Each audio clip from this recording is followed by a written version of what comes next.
Vrikshasana, the tree posture. Now stand and bring one foot to the inner thigh. As you bring your palms together in Anjali Mudra and raise them up above your head. Keep your elbows straight as you gaze forward and visualize yourself as a tree. The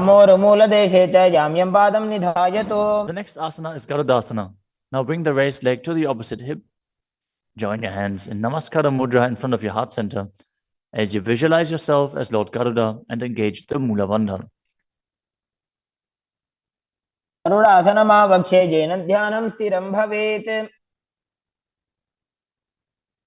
Now stand on your other leg and repeat Vrikshasana on the other side.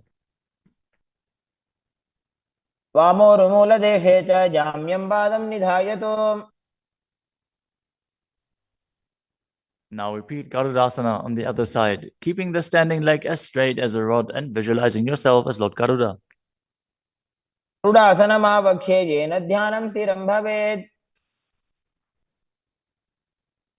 next asana is Trikonasana. Now stand and step one leg forward and the other one far back, keeping the front toes pointing forwards and the back toes facing sideways. Now bring your hands parallel to the ground and lean forward and down as you keep one hand down and the other one raised up. Gaze upwards, visualizing yourself as a triangle as you perform the Mula Bandha. Uttanabadam Groncham cha Marijim Veerabhadrakam. Exchange the position of your feet. Step the other leg forward as you repeat Trikonasana on the other side. Uttanabadam Groncham cha Marijim Veerabhadrakam. Next up is the Nikuttaka Karana. From Adimandi position, heels touching, toes pointing outwards and the knees bent. Raise one heel off the ground and bring your hands in front of the heart center with the palms facing each other. Now stump the raised heel to the ground, raise the other heel up and exchange the position of your hands again and again.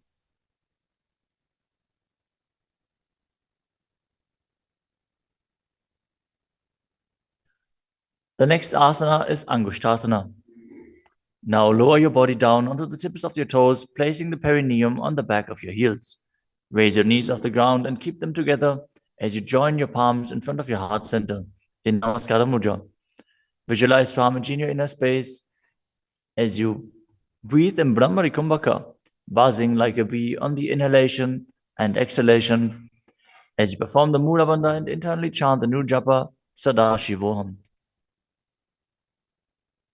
Bandhasanamithyahuhu Gorakshasanameva cha.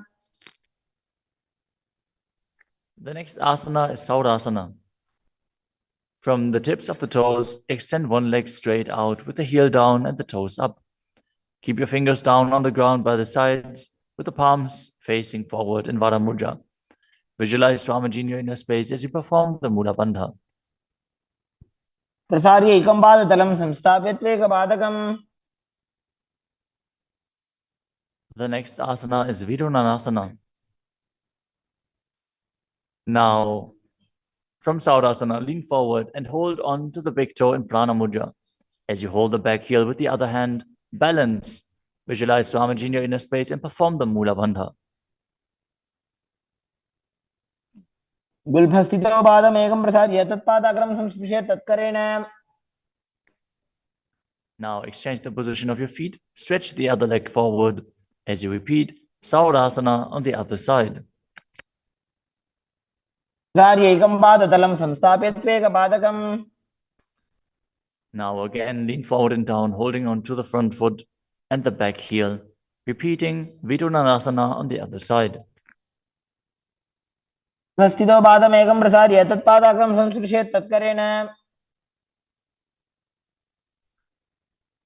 next asana is Brahmajarankushasana. As you keep the toes on the ground and the perineum placed on top of the heels, which I raise off the ground, keep a gap between your legs and place the back of your hands on top of the respective knees. Contract the perineal region and tuck your chin to the chest as you gaze in between the two hands in Shambhavi Mudra, with eyes opened wide, unblinking, actually gazing within. as you visualize Swamiji within and perform the Jalandhara Bandha and Mula Bandha. दो भणा पानी होय वैसे एड़ी mail रघुदानी वैसे. The next asana is Kapilasana. Now drop your knees to the ground with the toes tucked behind, sitting your perineum on the heels. As you keep your hands on top of the respective thighs and pull your stomach in and up, contract the perineal region, gaze to the tip of the nose and visualize yourself as Sage Kapila Muni. उभय पगदली समटारावे तिनकी Mahuli core मिलावे.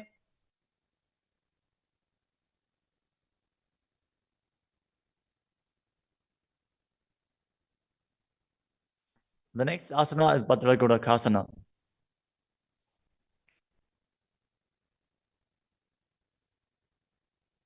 Maintain the same position as you shift your gaze up to the third eye.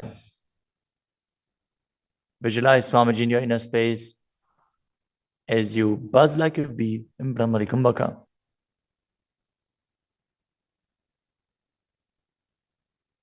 दो वो पगदली संपुट करे कोरवारली भूपरि धरे.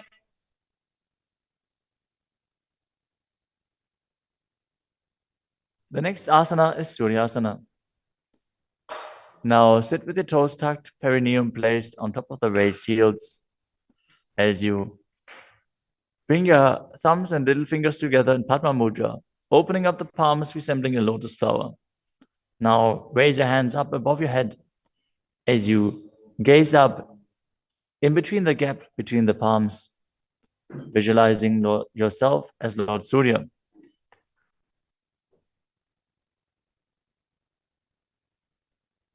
एड़ी दो गुदातरी आने भना पानी बैठ कब निठाने. The next asana is Mandukasana. Now sit with the toes flat, perineum on the heels. As you keep your hands on top of the knees, lift the tongue up against the roof of your mouth. As you catch the nectar of immortality dripping from the Sahasrara chakra with your frog tongue, as you visualize yourself as a frog in Manduki Mudra. Gaze to your third eye, breathe calmly through your nose in Sahaja Kumbhaka as you perform the Mula Bandha. तलो पृष्ठ देशे अंगुष्ठे द्वे च संस्पृशेत्.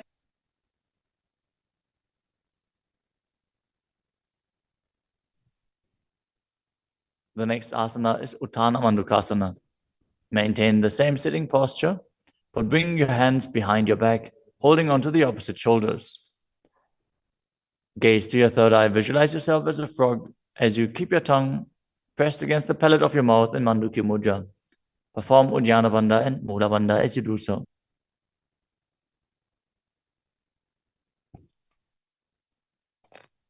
मंडूकासन मध्यस्थं कुर्पराभ्यां धृतं शिरः. The next asana is Simhasana. Now cross your ankles and sit on your feet. As you keep the knees wide, fingers spread on top of the knees, open your mouth wide, stick out your tongue and exhale forcefully as you gaze at the tip of your nose and visualize yourself as a lion.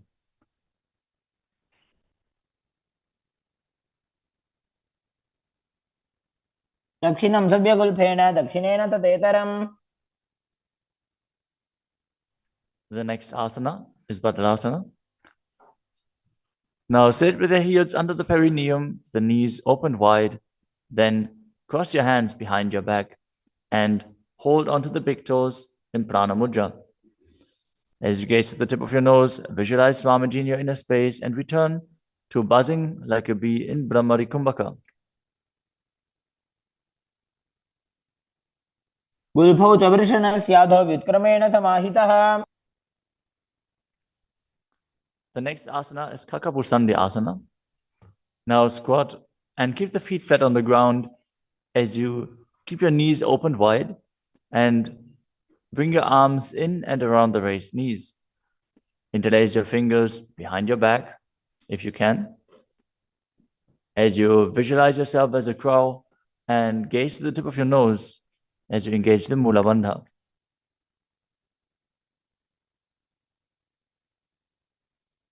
तमे वेशक उगठाने दो वो हाथ भगवी च आने.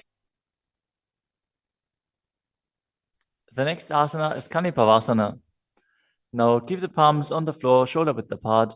Bring your knees onto the back of your arms towards your armpits. Lean forward, raise your feet off the ground as you visualize Swamiji in your inner space and balance on your arms.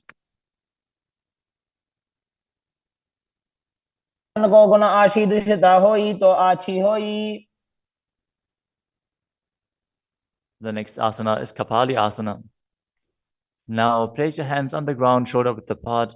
Bring the top of your head onto the ground.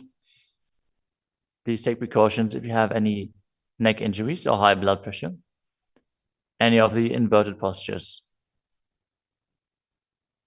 Now bring your knees onto the elbows, your hips over the shoulders, and straighten your legs up as you gaze to the nose and visualize Swamiji in your inner space. Isha धरती टेकी पग दो वो मिलीवा ऊंचा को करे.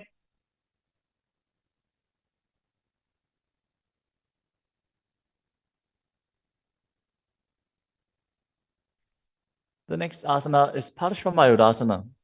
Now squat on the toes with the legs together, twist your body and place both hands to the side as you align your elbows with the knee and hip and lean onto your arms, balance, extending your legs to the side.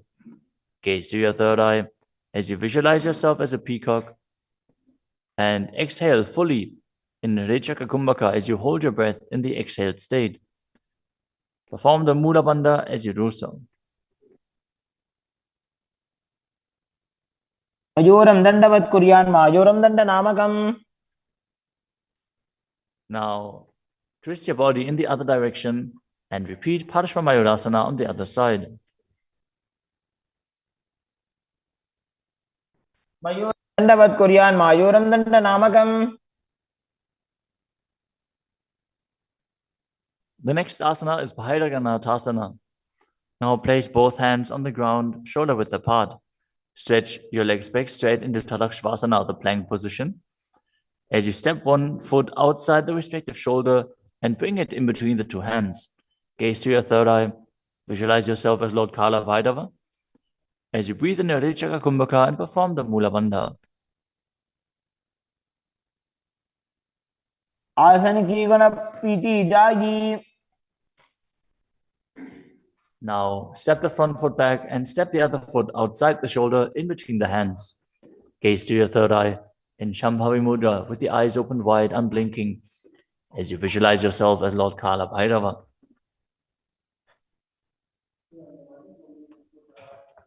आसन को गुण पीती जाई. The next asana is Unmukha Pitasana.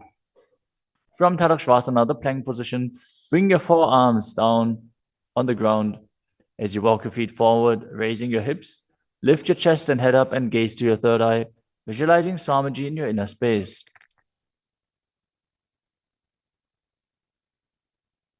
भून्यस्तो जानुनि हस्तो चतुष्पदम वाङ्मुखम.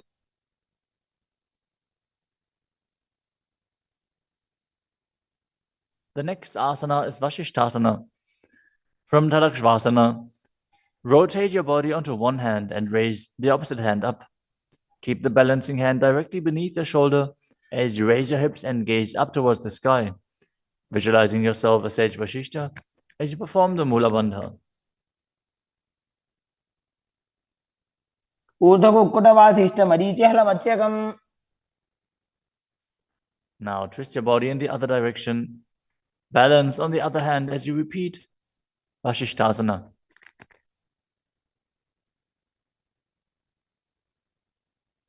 ऊर्ध्व कुक्कुटवासिष्ठ मरीचिहल मत्स्यकम. Now come to a seated position and extend your legs out in front with the heel down and the toes pointing up. Now bring your hands under the buttocks with the palms facing up. Keep your spine straight, elbows close to your body. Tuck your chin to the chest. Contract the perineal region. As you gaze to the nose, visualize yourself as Lord Hanuman and internally chant the new japa Mahasadaशिवोहम.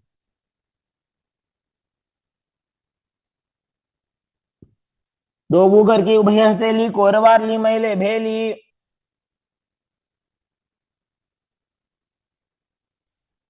Next up is Paschimottanasana. Now visualize Swamiji in your inner space as you lean forward and down, holding onto the big toes in Prana Mudra. Perform Mahamudra Bandha, all three bandhas engaged, and exhale all the air from your lungs in Lichaka Kumbhaka. जानो परिललाटन्तो पश्चिमं दानमुच्यते. The next asana is Ugrasana, with your legs straight. Interlace your fingers behind your neck. Lean your chest forward and down, bringing your head to the knees by the strength of your core. Engage all three bandhas as you visualize Kali in your inner space. शुभानिभ्यां दृढं धृत्वा जानुपरि शिरोन्यसेत्. The next asana is Marichi Asana. Now, sit with the legs extended, bring one heel to the groin with the knee raised, and reach your arm in and around the raised knee as you clasp your hands behind your back.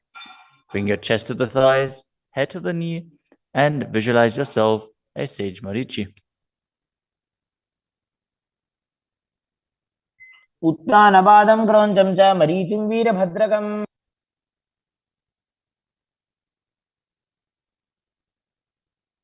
Now drop the knee down to the ground and lean forward, holding onto the front foot with both hands. As you exhale all the air from your lungs, gaze to the nose, visualize Swamiji, and perform Mahamudra Bandha in Mahamudrasana. मुद्रां प्रवक्ष्यामि तन्त्रेऽस्मिन् मम वल्लभे. Now extend the other leg out. Bring the other heel towards the perineum with the knee raised. As you lean forward and interlace your fingers behind your back in Marichi Asana on the other side. उत्तानपादं क्रौञ्चं च मरीचिं वीरभद्रकम्. Now drop the knee down, lean forward, hold onto the foot, engage all three bandhas, repeating Mahamudrasana on the other side. महामुद्रां प्रवक्ष्यामि तन्त्रेऽस्मिन् मम वल्लभे. The next asana is Bhadrasana 2. As you sit and bring the soles of the feet together with your heels close to the perineum, keep your knees wide, hold your feet firmly with both hands, and maintain a straight spine as you gaze to the nose and visualize Swamiji in your inner space. उल्भौ तु वृषणस्यादः सीवन्त्याः पार्श्वयोः क्षिपेत्.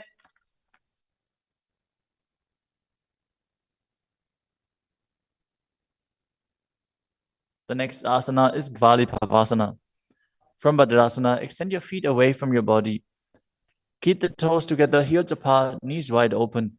As you place your hands on the respective knees, tuck your chin to the chest and gaze to the nose. Visualize Swamiji in your inner space. Perform the Jalandhara Bandha and Mula Bandha. पूर्वचरपट चौक कहियो सोई वाही विधियो की जे सोई. The next asana is Joni Asana.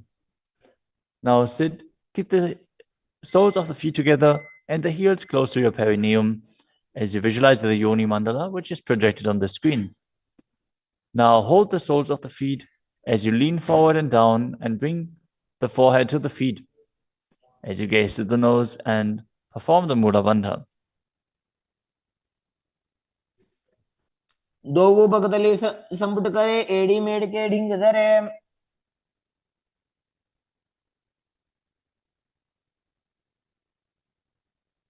The next asana is Midakipavasana. As you sit and keep the heels together, toes apart and the knees wide, lean forward and down and extend your hands out to the side. Keep the palms facing down on the ground to the sides as you bring your forehead to the ground behind your heels. Gaze to your nose, visualize Swamiji and perform the Mula Bandha. पूर्व विधि परिबगधली संपुट शोल एड़ी मिली राशे. Next up is Siddha Samadhi Asana. Now sit and keep the toes together, heels apart, as you bring your arms below the shins, extend them out to the sides and keep the palms facing up. Bring your forehead to the ground above your feet as you bring your toes near your throat if you can. Gaze to the tip of your nose, visualize Lord Surya in your inner space, and perform the Mula Bandha. दोबो बगदली संपुट करे शोले मेड़ आगा में धरे. Next up is Chinaki Pavasana. Now sit and keep the heels together, toes apart, as you hold the feet and open them up like a book, bringing the backs of your hands onto the ground and the elbows pressing down on the thighs. Gaze at the nose and visualize Swamiji in your inner space. दो बगांगी AD धरती मगिवा मेड़ लगावे. The next asana is Chadapata Chukasana. Sit and bring the soles of the feet together with the heels at your perineum.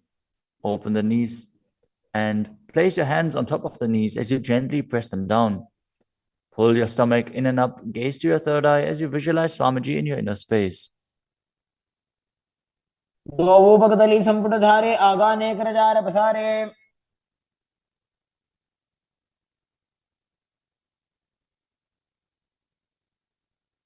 The next asana is Bhairavasana. Now sit and bring the soles of the feet together with your knees open wide. Lift the heels up and bring the toes down onto the ground. As you keep your knees on the ground, pull your stomach in and up and place your hands on the knees in Bindu Mudra. Gaze to your third eye as you visualize yourself as Lord Kala Bhairava. उल्भव संपेड्य जान्योन्यं विक्रमेणोत्थितं शनैः.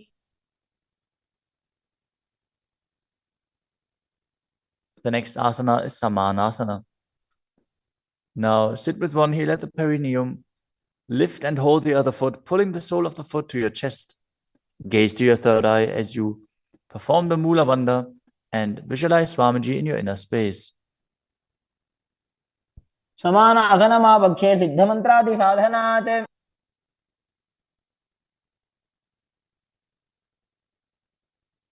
The next asana is Apanasana. As you sit, place one leg on top of the respective shoulder and raise the other foot upwards and straight. Keep the hands on the ground to the sides as you gaze to your third eye and visualize Swamiji in your inner space. परं पादमेकञ्च स्कन्धे चारोऽपि यत्नतः.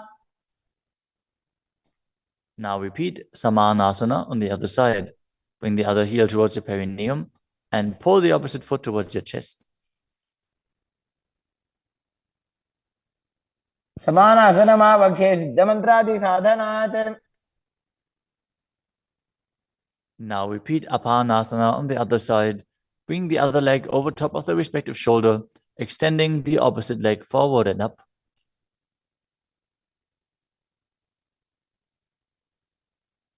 परं पादमेकञ्च स्कन्धे चारोऽपि यत्नतः.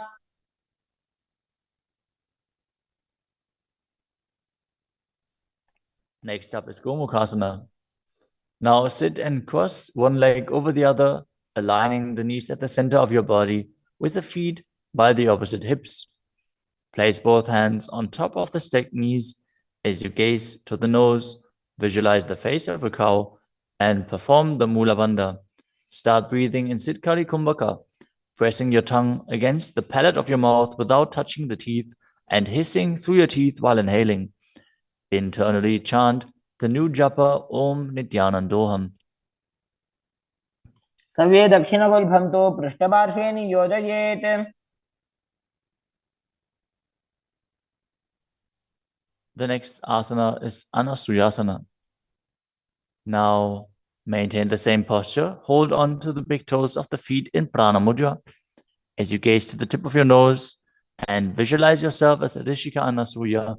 Engage Udyana Bandha and Mula Bandha.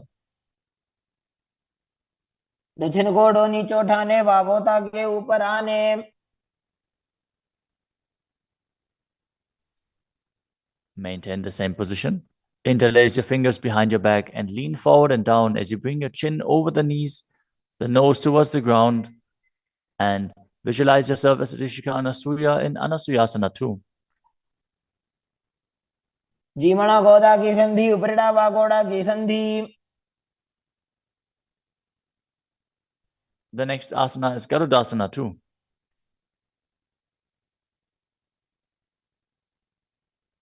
Now sit on the ground with one heel pressed against the perineum. As you keep the opposite foot flat on the ground with the knee raised to your chest. Keep the hands on the respective knee. As you visualize yourself as Lord Garuda, gaze to the nose and perform the Mula Bandha.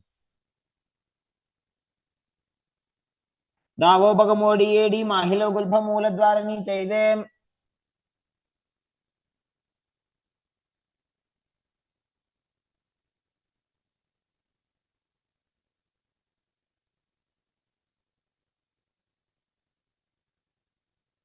The next asana is Nadadasana.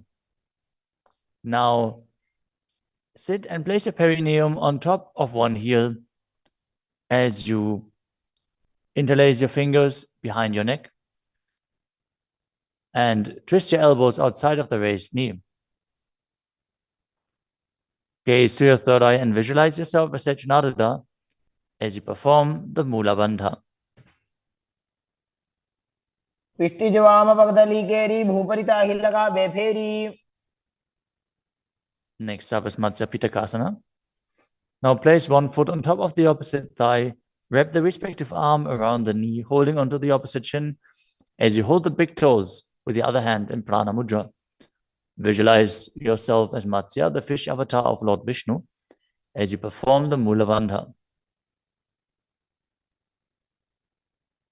नवामाङ्गुष्टन्तो गृहीतं मत्स्य पीठकम्.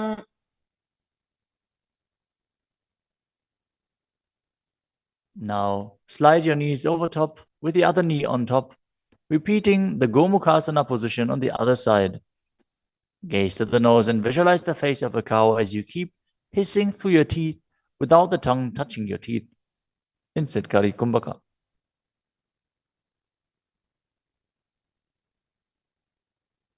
सव्ये दक्षिणगुल्फं तु पृष्ठपार्श्वे नियोजयेत्.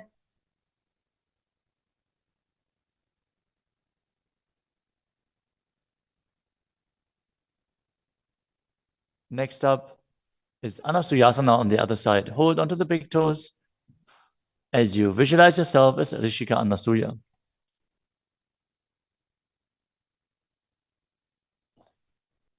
दक्षिण कोडो नीचो ठाने wow तागे ऊपर आने.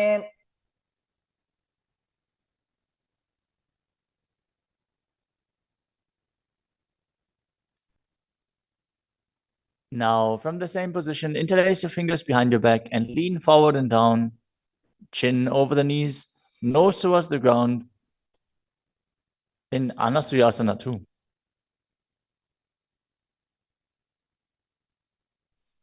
जीमणा गोदा की संधि उपरिड़ा वा गोड़ा की संधि.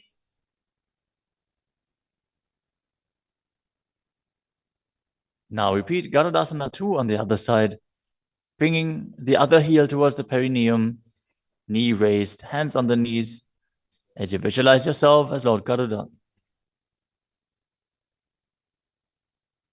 डावो पगमोडी एडी माहिलो गुल्फ मूल द्वारनी चैदे. Next up is Narudasana on the other side. Raise the perineum onto the heel, interlace your fingers behind your neck, and twist your elbows outside of the raised knee, visualizing yourself as Sage Naruda.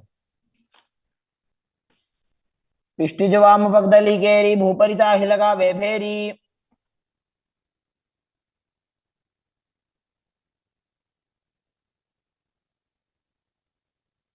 Next up is Matsya Pitakasana on the other side. Now place the other foot on top of the opposite thigh. Hold on to the shin and the big toe of that foot as you visualize Matsya, the fish avatar of Vishnu. वामे नवामाङ्गुष्टन्तो गृहीतं मत्स्य पीठकम्. Next up is Matsendrasana. Now place one foot on top of the opposite thighs as you place the opposite foot on the ground, flat. Twist and bring the elbow outside of the raised knee. Keep your raised arm by the neck. Turn your head back and gaze to your third eye, visualizing Matsyendranath, the great sage and master of Hatha Yoga. उदरं पश्चिमाभासं कृत्वा तिष्ठति यत्नतः.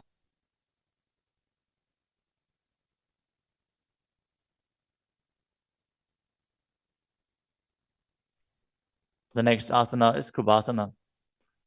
From Matsyendrasana, twist and bring your elbow outside of the raised knee as you extend your hand down to the foot, keeping the opposite hand at the respective ear. Twist your body back.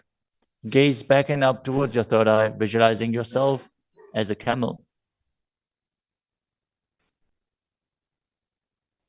आसन को गुण झोल हो जाए. Next up is Matsyendrasana 2. Keeping the hand extended down towards the foot, place your hand behind your body onto the ground as you gaze up to your third eye and visualize Matsyendranath. मत्स्येन्द्रपीठं जठर प्रदीप्तिं प्रचंड रुक्मंडल खंडनास्त्रम्. Now repeat Matsyendrasana on the other side. Extend the other leg out. Bring the opposite foot onto the thigh as you twist your elbow outside of the raised knee and gaze back.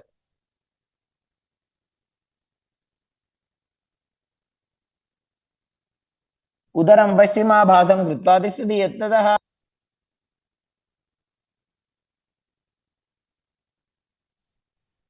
The next asana is Kubhasana on the other side. Now hold on to the front big toe and prana mudra as you keep the other hand towards the respective ear, gazing back and up towards your third eye and visualizing yourself as a camel. आसन को गुण झोल हो जाए. The hand to the ground behind you. Twist your body even further as you visualize Matsyendranath in Matsyendrasana 2.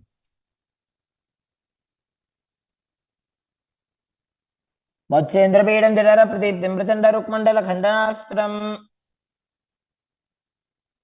The next asana is Padmasana. Now place your feet on top of the opposite thighs as you keep your palms flat on the respective knees. Engage all three bandhas, Mahamudra Bandha, as you gaze to the tip of your nose. Visualize yourself as Lord Shiva. Breathe in Sitali Kumbhaka, now pressing your tongue against the back of the teeth, hissing while inhaling as you internally chant the new japa Om Nityananda Mahasadaशिवोहम. आसनं द्विविधं प्रोक्तं पद्मं वज्रासनं तथा. The next asana is Padmasana 2. As you sit in Padmasana, cross your hands in front of your body and hold onto the big toes in Prana Mudra. Gaze to the nose, visualize yourself as Goddess Parvati, the consort of Shiva, as you perform the Mula Bandha. अनुचरणं कृत्वा ऊरू संस्थो प्रयत्नतः. The next asana is Kukutasana. Now sitting in Padmasana, place your hands on the ground between the two thighs as you lift your body up off the ground. Visualize yourself as a rooster as you breathe calmly in Sahadra Kumbhaka and perform the Mula Bandha. पद्मासनं सुसंस्थाप्य नान्भोरवरन्तरे करो.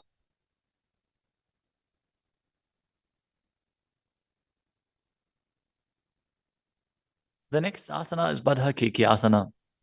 From Padmasana, raise up onto the knees as you bring your hands flat on the ground with the fingers pointing backwards.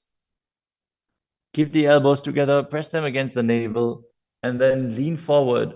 Find balance and extend your knees up off the ground. Visualize Swamiji in your inner space as you perform the Mula Bandha.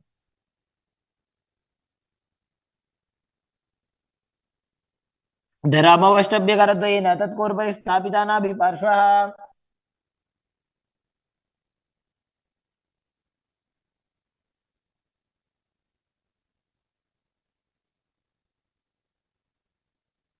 The next asana is Mayurasana. While on your knees, place your palms on the ground with the fingers pointing backwards. Keep your elbows at the navel, lean back, lean forward, find balance, and extend your legs up off the ground, visualizing yourself as a peacock as you perform the Sahadra Kumbhaka and engage the Mula Bandha.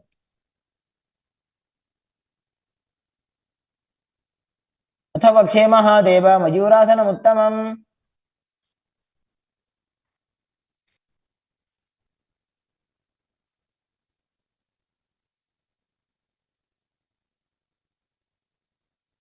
Next up is Makarasana. Lay down on your stomach with the feet pointing outwards and the forehead on the mat.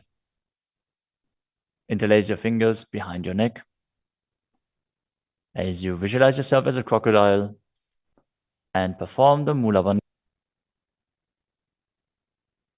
अध्यासशेते हृदयं निधाय भूमौ च पादौ च प्रसार्यमानौ. As you lay on your stomach, place your hands on the ground beside your chest. Raise your legs up, bring the thighs off the ground, visualizing yourself as a locust. In Shalabhasana. अध्यासशेते करयुग्मवक्षो भूमिमवष्टभ्य करयोस्तलाभ्याम्. The next asana is Ushtrasana. As you lay on your stomach, bring your hands to the feet. Pull the feet down towards the ground outside of your hips. As you visualize yourself as a camel and perform the Mula Bandha. अध्यासशेते पदयुग्मव्यस्तं पृष्ठे निधाय विधृतं कराभ्याम्.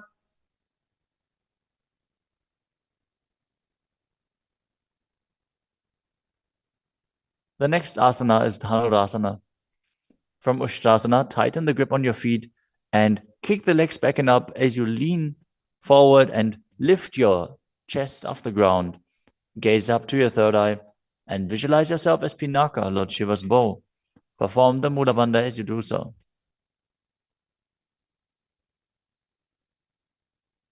त्रिसार्यपादौ भुजदण्डरूपौ करौ च पृष्ठे धृतपादयुग्मम्. The next asana is Bhagasana. Now come to a kneeling position with your feet flat on the ground, sitting in between the two heels. Place your hands on top of the knees. Visualize Swamiji in your inner space. Breathe calmly through your nose in Sahasrara Kumbhaka. As you gaze to your third eye, contract the perineal region in Mula Bandha and internally chant Om Nityananda Paramashivoham. उल्टा मोड़ी पाओ तो वैसे बहुरो जगते करे कैसे. The next asana is Gohi Asana. From the kneeling position, place your elbows on the ground, shoulder width apart. As you interlace your fingers, bring your head towards the ground and hold it with your hands. Now raise your hips up. Walk your feet forward until your hips align with your shoulders. And then raise your legs up off the ground and pull the knees close to your chest. Try to touch your chin with the knees as you roll your body up in the inverted posture. Gaze to the nose and visualize Swamiji in your inner space. दो हाथ की कहुनी जोई पुनिह कलाजी जाने दोई. Now, from Gohi Asana, extend your legs up straight into Shirshasana. Gaze to the nose and visualize Swamiji in your inner space as you perform the Mula Bandha. विपरीतं मण्डलं च द्विधैव विदितं हिनः. Gently lower your body down and come to a seated posture. Now sit with your hands behind your calves and stretch your legs up. Bring your forehead to the knees as you come to a vertical position with your legs. Visualize Swamiji in your inner space and perform the Bhastika Kumbhaka, rapidly exhaling from your diaphragm, pushing the air out without inhaling, like the bellows of a blacksmith. We're going to perform Bhastika Kumbhaka for the next few asanas, so keep your core engaged and rapidly breathe through your nose. दो हाथ पग बाहर आने घोड़ा तरे काकसी ठाने. The next asana is Parighasana. Now sit and extend your legs out and up at a 45-degree angle. Bring your hands behind. Hold the opposite shoulders as you keep the chest upright, legs straight, toes pointed. Gaze to your third eye as you visualize yourself as a mace.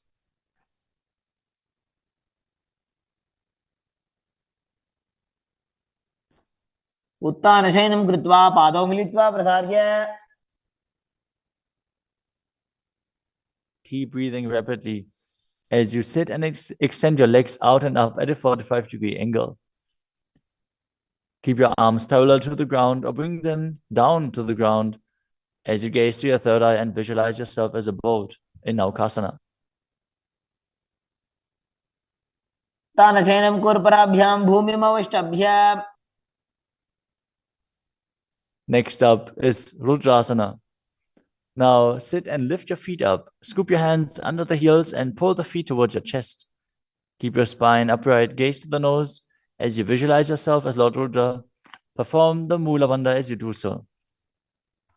The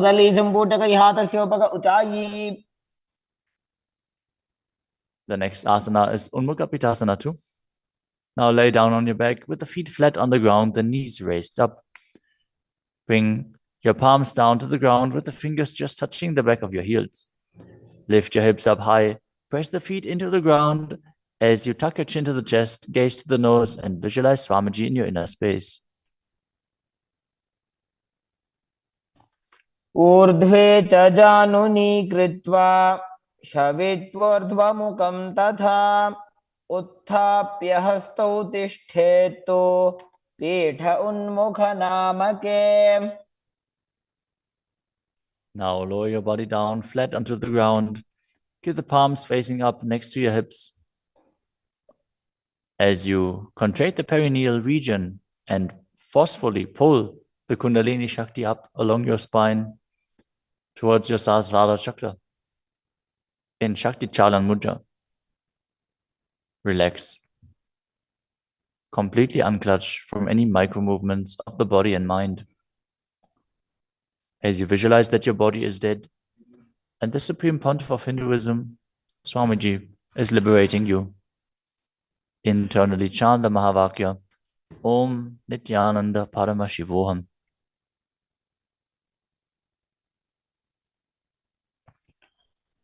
उत्तानं शववद्भूमौ शयनं तोषवासनं शवासनं श्रान्तिहरं चित्तविश्रान्तिकारकम्. ॐ नित्यानन्द परमशिवोऽहम्. ॐ नित्यानन्द परमशिवोऽहम्. ॐ नित्यानन्द परमशिवोऽहम्. ॐ नित्यानन्द परमशिवोऽहम्. ॐ नित्यानन्द परमशिवोऽहम्. ॐ नित्यानन्द परमशिवोऽहम्. ॐ नित्यानन्द परमशिवोऽहम्. ॐ नित्यानन्द परमशिवोऽहम्. ॐ नित्यानन्द परमशिवोऽहम्. ॐ नित्यानन्द परमशिवोऽहम्. ॐ नित्यानन्द परमशिवोऽहम्. ॐ नित्यानन्द परमशिवोऽहम्. ॐ नित्यानन्द परमशिवोऽहम्.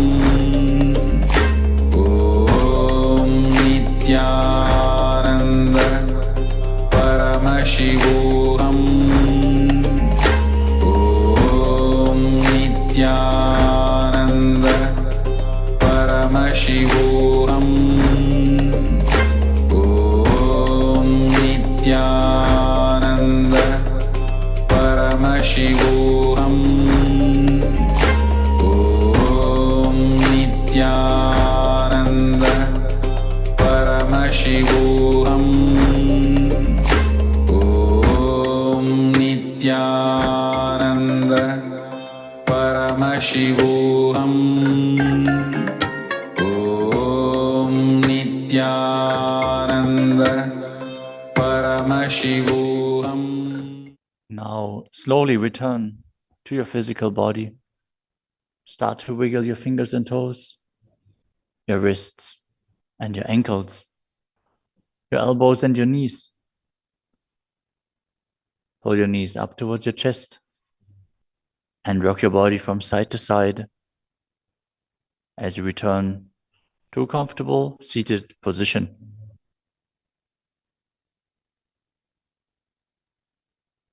Congratulations! You completed the first 108 asanas of the sequence, which are the Pratama Vinyasa Krama. We are now going to continue the sequence with the next asana, which is Yathasana Nishthasana. Now sit in a posture that brings ease to your physical and mental space. Bring your hands on top of the knees in Bindu Mudra. Visualize Swamiji in your inner space.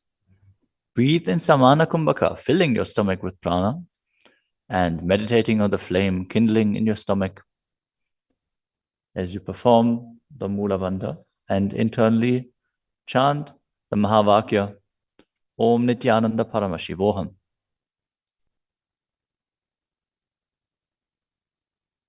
पर्यङ्कं तत्समाख्यातं यथासंस्थं यथा स्थितिः. Next up is Samasana. Now sit in a cross-legged position. Keep your hands on the knees with the thumbs and index fingers touching. Take a long, deep inhalation and hold your breath. After exhaling, breathe deeply in and out, visualizing Swamiji and performing the Mula Bandha. इदानीं गर्भिणीनां योगाभ्यासो यथा लघो. Next up is Muktasana. Now place the left foot against the genital region and place the right foot over top of the left. Keep your hands facing down on top of the knees. Gaze to your nose as you visualize yourself as a sage liberated by the Supreme Pontiff of Hinduism in Muktasana. निबीड्यसी विनीं सूक्ष्मां दक्षिणेतरगुल्फतः. Next up is Siddhasana. Maintain the same position as Muktasana. As you switch your gaze to your third eye, visualize Swamiji in your inner space and perform the Mula Bandha.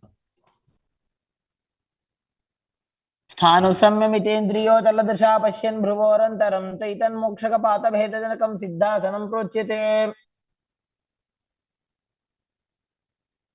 The next asana is Siddhi Asana. Now maintain the same position as in Siddhasana.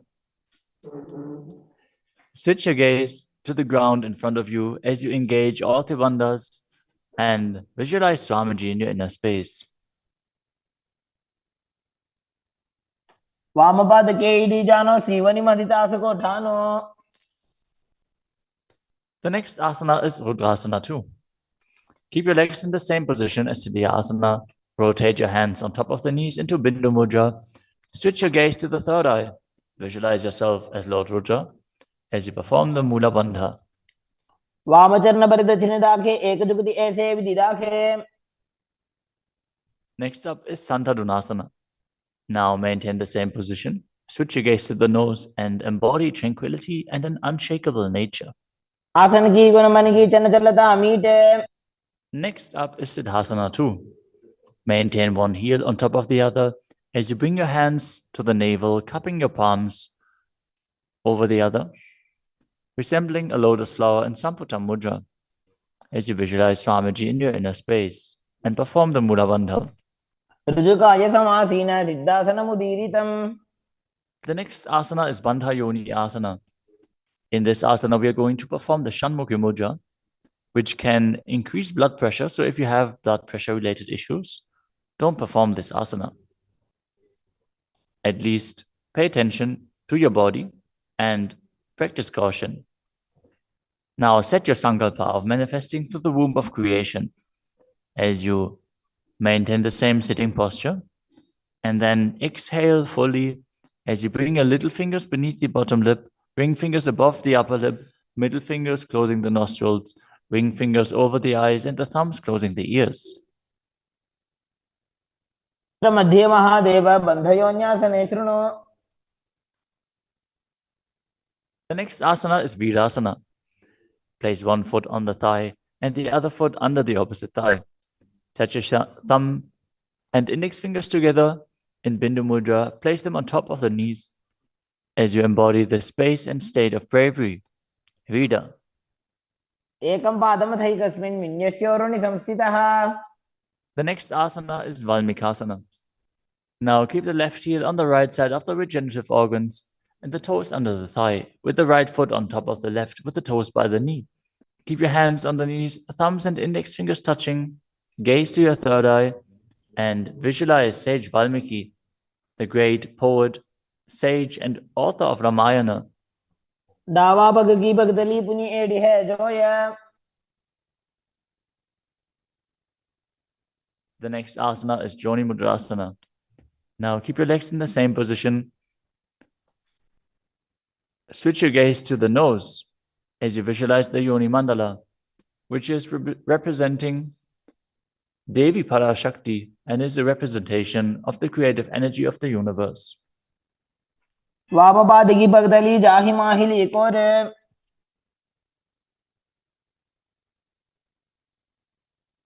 Next up is Yoni Asana.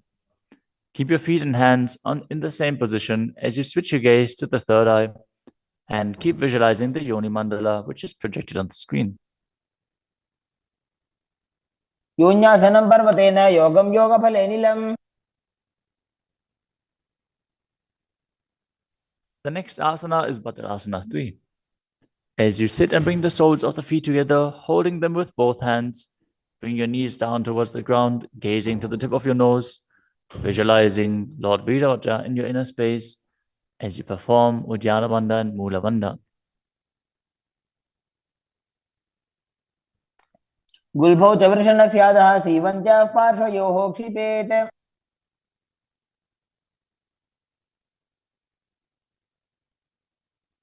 The next asana is Aghorasana. Now keep the soles of the feet together, heels at the perineum. Press your tongue up against the roof of your mouth or even higher, if you can, into the nasal tract in Kechari Mudra. Gaze to your third eye. As you cover your mouth with the right hand, close the left nostril with the index finger. Inhale through the right nostril, close both nostrils, and then hold your breath.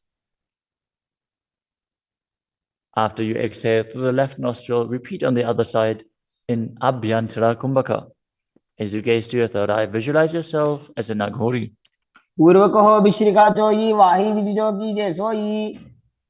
Next up is Kanadi Pavasana. Bring the feet together in front, with the toes together and the heels apart. Place your elbows onto the heels. As you rest your chin on the palms, gaze to the tip of your nose and engage Uddiyana Bandha and Mula Bandha. As you perform Rechaka Kumbhaka, fully exhale and hold your breath in the exhaled state as you visualize yourself as a female elephant drinking water.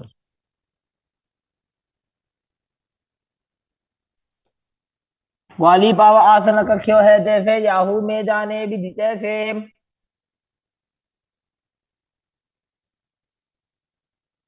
Next up is Padasana.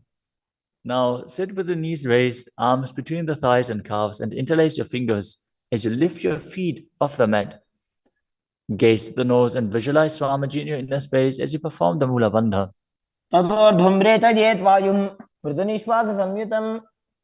The next asana is Gopi Chandasana. Now interlace your fingers around the feet with the soles together and place the toes at the groove of your throat, the heels on your chest. Tuck your chin onto the hands and gaze to the nose, embodying the state and space of a king as you perform the Mula Bandha. The next asana is Uddarasana. Now sit with the soles of the feet together. Insert your hands underneath the legs as you hold the feet with interlocked fingers. Bring your feet up to the chest. Bring your head down and touch the chin to the soles as you gaze to the tip of the nose and visualize your body free from any defects.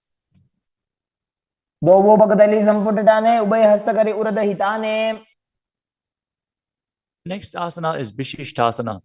From the same position, raise your feet up even higher. Bring your feet in front of your face with the interlocked fingers in front of your forehead. Visualize yourself excelling in everything as you perform the Mula Bandha. दो उपकतली जोड़ी संपुट करे.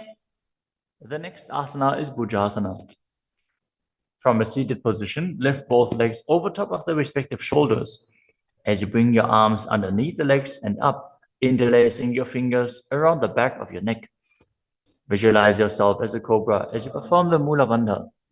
शिरासनं तु विज्ञेयं कक्षासनमतः परम्. The next asana is Kalyanasana. Now maintain a seated posture, raise your legs up, and bring your elbows under the knees as you wrap your arms around your back with the palms clasped behind. Gaze to the tip of your nose and visualize yourself as a beautiful, auspicious goddess. दो हाथ भगों बीच आने, तिनको घोड़ा नीचे ठाने. The next asana is Sankatasana. With the left knee on the mat, place the left foot flat on the ground and sit down on the left heel. As you bring the right leg over top of the left, heel close to the hip. Visualize yourself as a swan as you perform the Ujjayi Pranayama, making an ocean-like sound with your mouth as you perform the Mula Bandha. वामपादं जितेर्मूलं संन्यस्य धरणीतले. The next asana is Dhenukasana. Now slide the heel outside of the hip. Visualize a cow in your inner space as you keep your hands on top of the knees. Perform Uddiyana Bandha and Mula Bandha. अनुषागी Nagar पंचडं ऋषिरिन्दगल्यम्नि. The next asana is Machandrasana. Now place the right foot on the left thigh and the left foot on the right knee. Bring the left hand behind your back and hold onto the right thigh. As you place the right hand on the left thigh, twist your body and gaze to your third eye, visualizing Swamiji in your inner space and performing the Mula Bandha.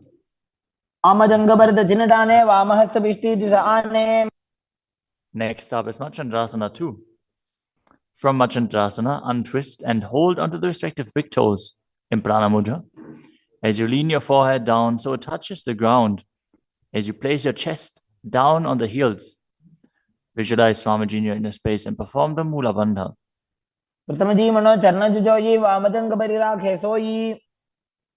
Now interlace your fingers and place them on the top knee. Engage all three bandhas, Mahamudra Bandha. As you visualize Swamiji, your Guru, in your inner space in Guru Asana.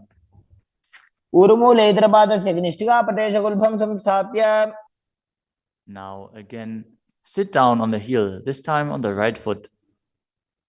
As you keep the top of the foot on the ground and interlace your fingers on top of the other knees, visualizing yourself as a swan. Now slide the heel outside the hip. Place both hands on top of the up knee as you visualize a cow in your inner space in Dhenukasana on the other side. Next up is Machandrasana on the other side. Bring the left foot on the right thigh and the right foot on the left knee. Twist your body.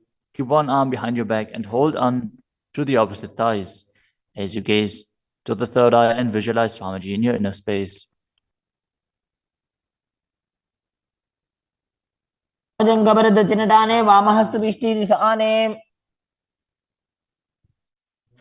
Next up is Machandrasana 2. Now hold on to the feet as you lean forward and down, bringing your chest towards the heels and your forehead onto the ground. Visualize Swamiji in your inner space.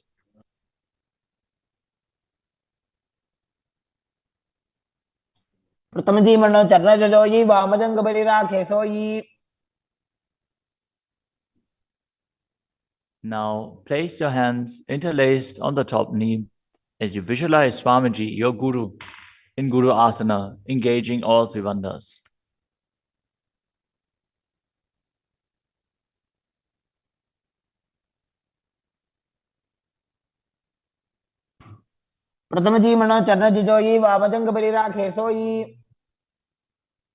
The next asana is Pashasana.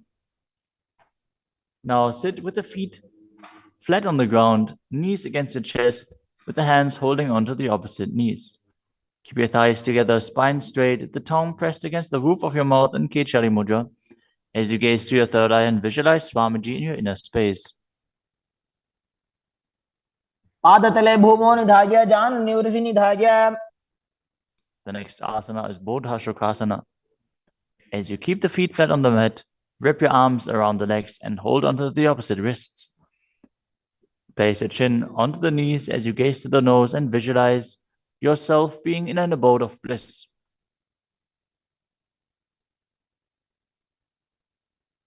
तो वो बगदली भूपति धरे कोरमा हिरी ऐसे करे. The next asana is Kurakatasana. Maintain the same position, but place your arms under the knees and hold onto the opposite elbows. Gaze to your nose. Keep your tongue pressed up in Kechari Mudra, visualizing Swamiji in your inner space. दो वो हाथ पग बाहर लावे गोडा नीचे ले टहरावे. Maintaining the same hold beneath the knees, bring the right foot over top of the left so the heels cross with the toes pointing up. Gaze to your nose and visualize the great sage and Maharishi Sumati in Sumati Asana. मूलद्वारी धरती परिठाने डावा पग परिदच पद आने.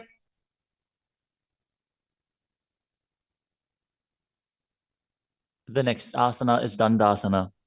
Now extend your feet out straight with the arms raised straight above your head. Interlace the fingers with the wrists pointed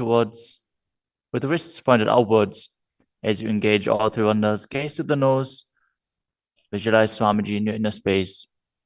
Perform Mahamudra Bandhan. इदानीं गर्भिणी नाम योगाभ्यासो यथा लघो. The next asana is Arambhasana. Now sit with your legs straight. Hold the big toes in Prana Mudra with index and middle fingers. As you lean your chest forward and down, bring your head to the knees. Inhale through the left nostril and exhale through the right. Perform Nadi Shodhana as you visualize Swamiji in your inner space.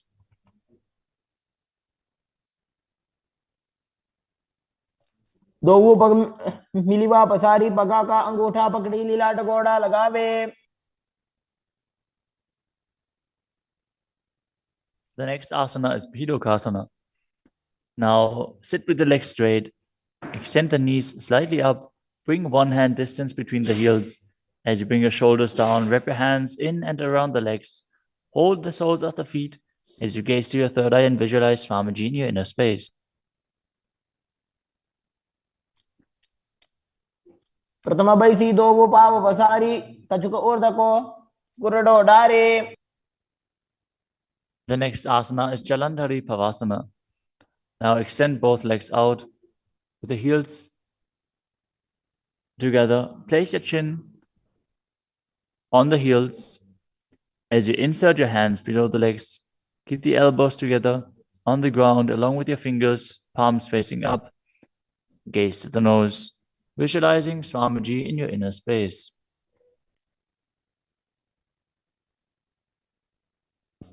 दो एड़ी मेली के दीजिए हाथ पसारी. The next asana is Urdhva Paschimottanasana. As you sit with the legs extended, lift one foot behind the neck. Lean forward and down as in Paschimottanasana. As you visualize Swamiji in your inner space. If you can't, bring your leg behind your neck.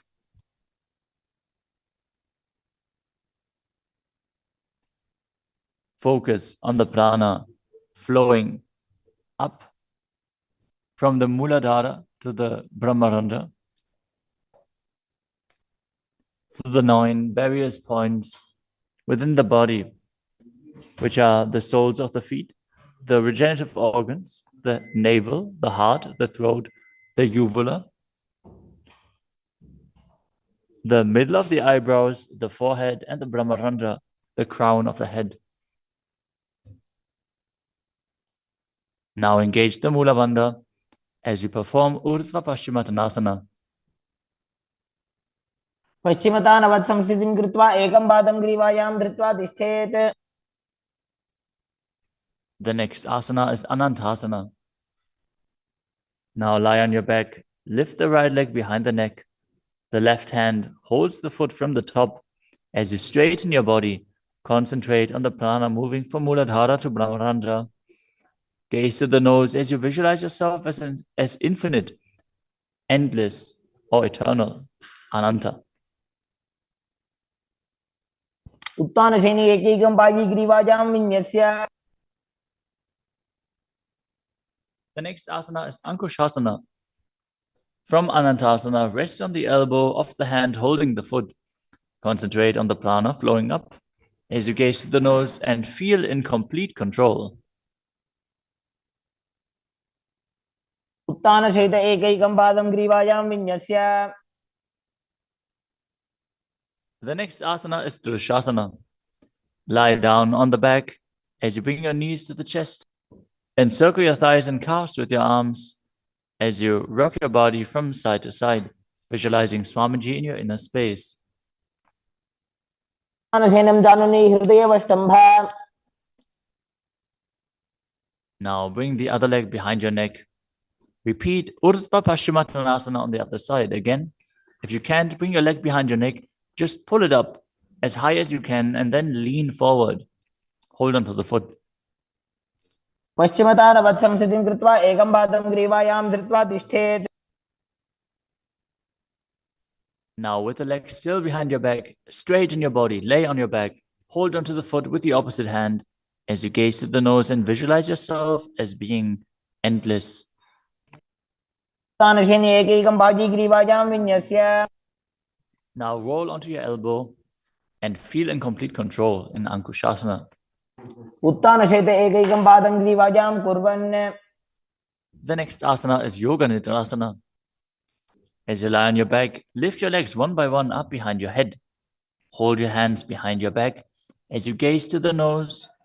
Visualize Swamiji in your inner space and focus on the upward flowing prana. पादाभ्यां वेष्टयेत् कण्ठं हस्ताभ्यां पृष्ठबन्धनम्. The next asana is Atmadhammasana. While laying on your back, raise your legs towards your head, wrap your hands around the legs and interlace your fingers behind your neck. Gaze to the nose as you visualize Lord Vishnu blessing you from within.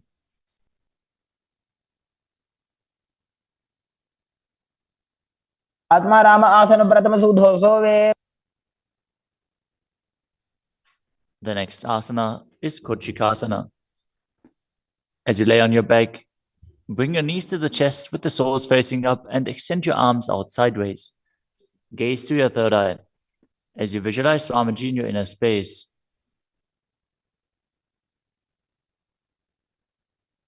हाथ सीधा सा करे 300 उभय सभा करे. Next up is the Jatara Parivritti. This asana consists of 3 steps. We are going to perform all 3 steps and then repeat them on the other side. Let us first enter a neutral position, which is laying on your back with the knees to your chest and the arms reaching out to the sides at shoulder level.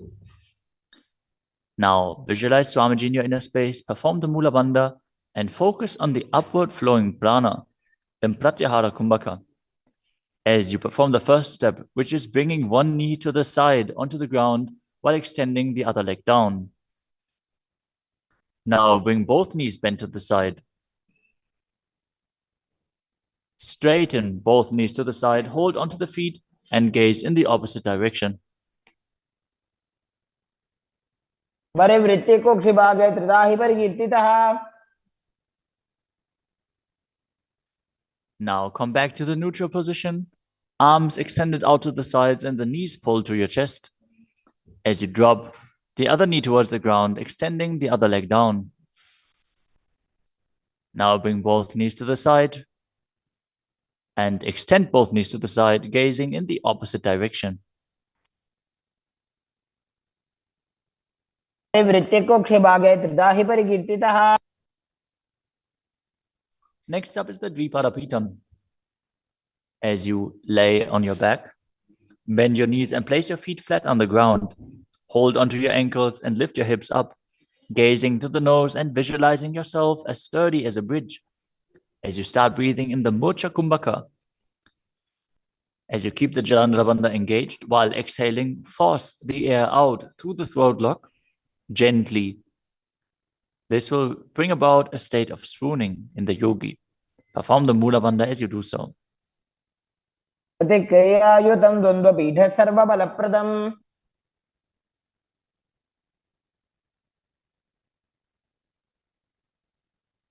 Next up is Palyankasana. Laying on your back with the feet flat on the mat, bring your arms over your head and place your hands flat on the mat as well, with the fingers pointing towards your feet. Lift your entire body up off the ground as you visualize yourself as sturdy as stone furniture. Breathe through your nose in Sahajra Kumbhaka as you perform the Mula Bandha. उत्तानशयनं हस्ततलाभ्यां भूमिमवष्टभ्याम्. The next asana is Shvatanasana. Lay on your back with the knees to your chest. With the hands on the respective shoulders, move your hips in a circular motion and visualize that you're a dog playfully laying on its back. Perform the Mula Bandha as you do so. शरीरं संस्थाप्य जानुनी सम्मील्य नाभवानीय. Next up is the Viparita Karani. Lie supine, raise your hips and legs up as you extend your hands down on the mat below, helping you balance your body as your legs are raised up. Move your legs in a circular motion as you visualize Swamiji in your inner space and keep Jalandhara Bandha and Mula Bandha engaged. भूतले सशिरो दत्त्वा खेनये चरणद्वयम्. Next up is the Viparita Karani too. Now stop the movement of your legs. Keep them pointing up straight as you visualize Swamiji in your inner space. Karni विपरीताख्या सर्वाधिव्याधिनाशिनी. Next up is Langalasana. As you lay on your back, lift your hips and take your feet over the head with the toes on the floor. Stretch your hands out on the ground behind your back. Clasp your palms, rest on your neck and shoulders as you visualize yourself as a plow. Breathe in Mocha Kumbhaka with Jalandhara Bandha and Mula Bandha engaged. दिवाकण्ठेन भूमिं विष्टम्भः पादाग्रद्वयम् ऊर्ध्वमुन्नयेत्. The next asana is Sajita Paschimottanasana. As you lie on your back in the same position, bring your hands to the feet. Pull your thighs to the chest and hold on to the toes as you keep your arms and legs straight. This is one of the 84 different asanas revealed directly by Lord Paramashiva himself. Visualize Paramashiva as you perform Jalandhara Bandha and Mula Bandha.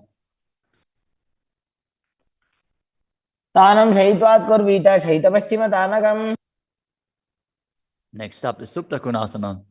Maintaining the same position, bring your hip over top of the shoulder level and open your legs wide apart. Visualize Swamiji in your inner space. Perform Jalandhara Bandha and Mula Bandha. परिवृत्ति कोक्ष भागे त्रिदाहि परिकीर्तितः. The next asana is Chakrasana. Now bring your legs over top of your head, toes on the ground, hold onto the ankles of the feet, and roll onto your back, keeping your legs straight. Visualize yourself as a chakra, a wheel, as you perform Jalandhara Bandha and Mula Bandha. पासनस्तद्वौ पादौ कुर्यान्मस्तकतः परो. Next up is Supta Prasarita Parangushtasana. As you lay on your back with the legs vertical, hold on to the big toes in Prana Mudra and then open your legs wide to the side. Visualize Swamiji in your inner space as you return to breathing in Ujjayi Pranayama, making an ocean-like sound with your mouth. उत्तानपादं क्रौञ्चं च मरीचिं वीरभद्रकम्. The next asana is Supta Padangushtasana. Now, hold onto the big toes and join your feet together above your body, keeping your legs straight and your arms straight as well. Visualize Swamiji in your inner space and perform the Mula Bandha. उत्तानपादं क्रौञ्चं च मरीचिं वीरभद्रकम्. The next asana is Matsyasana. From Supta Padangushtasana, move your legs into Padmasana and lay on your back, holding onto the opposite elbows over your head. Gaze to the nose and visualize Matsya, the fish avatar of Vishnu. Matsyasana. मुक्त पद्मासनं कृत्वा उत्तानशैलं चरेत्. The next asana is Padasharamasana. Laying on your back with the legs in Padmasana, place the backside of the right hand onto the left palm. Gaze to the nose and visualize Rama in your inner space as you perform the Mula Bandha.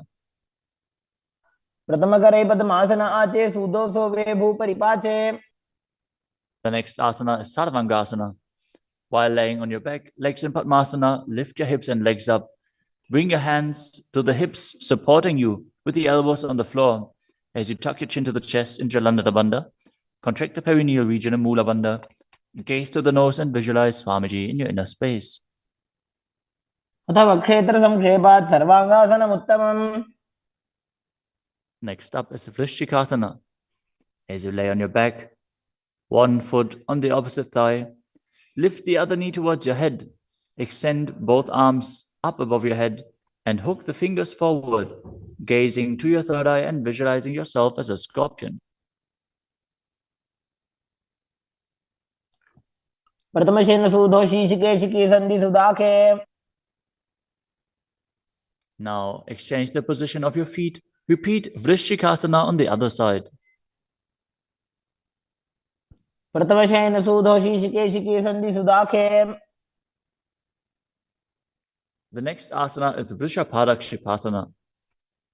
Now lay on your back and interlace your fingers around the neck as you lift both feet off the ground, extending one leg straight and the other knee pulled to the chest. Alternate extending and raising the knee again and again, visualizing Swamiji in your inner space and breathing calmly through your nose in Sahaja Kumbhaka.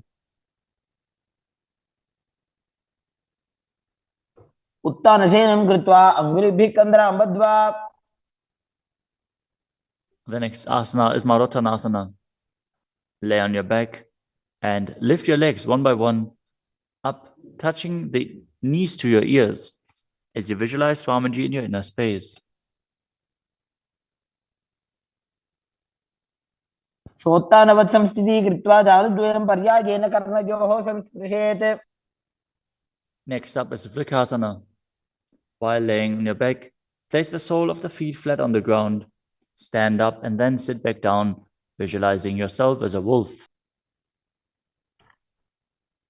अथ उत्तानशयनं कृत्वा पादतलाभ्यां भूमिं धृत्वा. The next asana is Ludhasana. Lay on your back and quickly throw your legs up above your head. Completely roll over. Repeat this again and again, visualizing Swamiji in your inner space. Finish in a prone position. उत्तानशयनं पादौ शिर उल्लङ्घ्य. As you lay flat on your belly with the toes extended and the hands on the ground by your shoulders, contract your lips and make the sound of a flute, whistling while inhaling in Saladhasana Pranayama. Visualize yourself as a chariot, carrying warriors into a battle for Dharma on your chariot back. युज्यशयनं कृत्वा नाभिं भूमौ निधाय. The next asana is Dehalyolanganasana.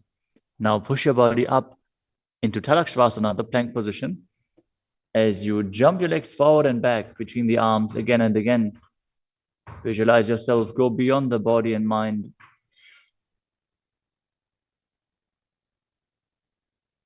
हस्तद्वयं बद्ध्वा तन्मध्यचरणद्वयम् उड्डानैव बहिरानीज्य. The next asana is Jatyasana. From a standing position, bend forward and place your hands on the mat, walking back and forth as you visualize yourself as a wise 60-year-old elephant. अथ जात्यासनं वक्ष्ये येन जाति स्मरो भवेत्. Next up is the Luritika Karana. Stand with your knees bent, feet pointing outwards, and bend your elbows. Keep your hands at the chest level. Swiftly move your arms across your body, and then bring them back to the center. Tilt your head back, open up your chest towards the sky, and move your head in all directions. The next asana is Sarapasana. As you tie your feet with a rope, stand erect like a rod. Keep your arms at the side of your body with the hands touching your thighs.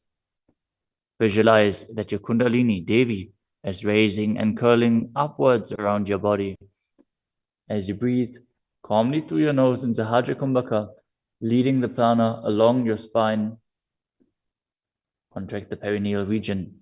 Force the Kundalini Shakti up. As you internally chant Om Nityananda Paramashivoham. अथ सर्पासनं वक्षे वायुपाणाय केवलम्. The next asana is Ushtrasadhanasana. While standing, place all fingers on the mat and then stand on your hands. Keep your feet on the fists as you begin to move and walk like a camel. Visualize yourself as a camel as you walk around on the mat.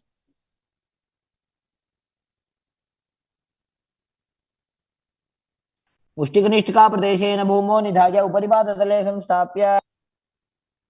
The next asana is Ashvasana. Maintain the same position. Walk around on the hands as you visualize yourself as a horse.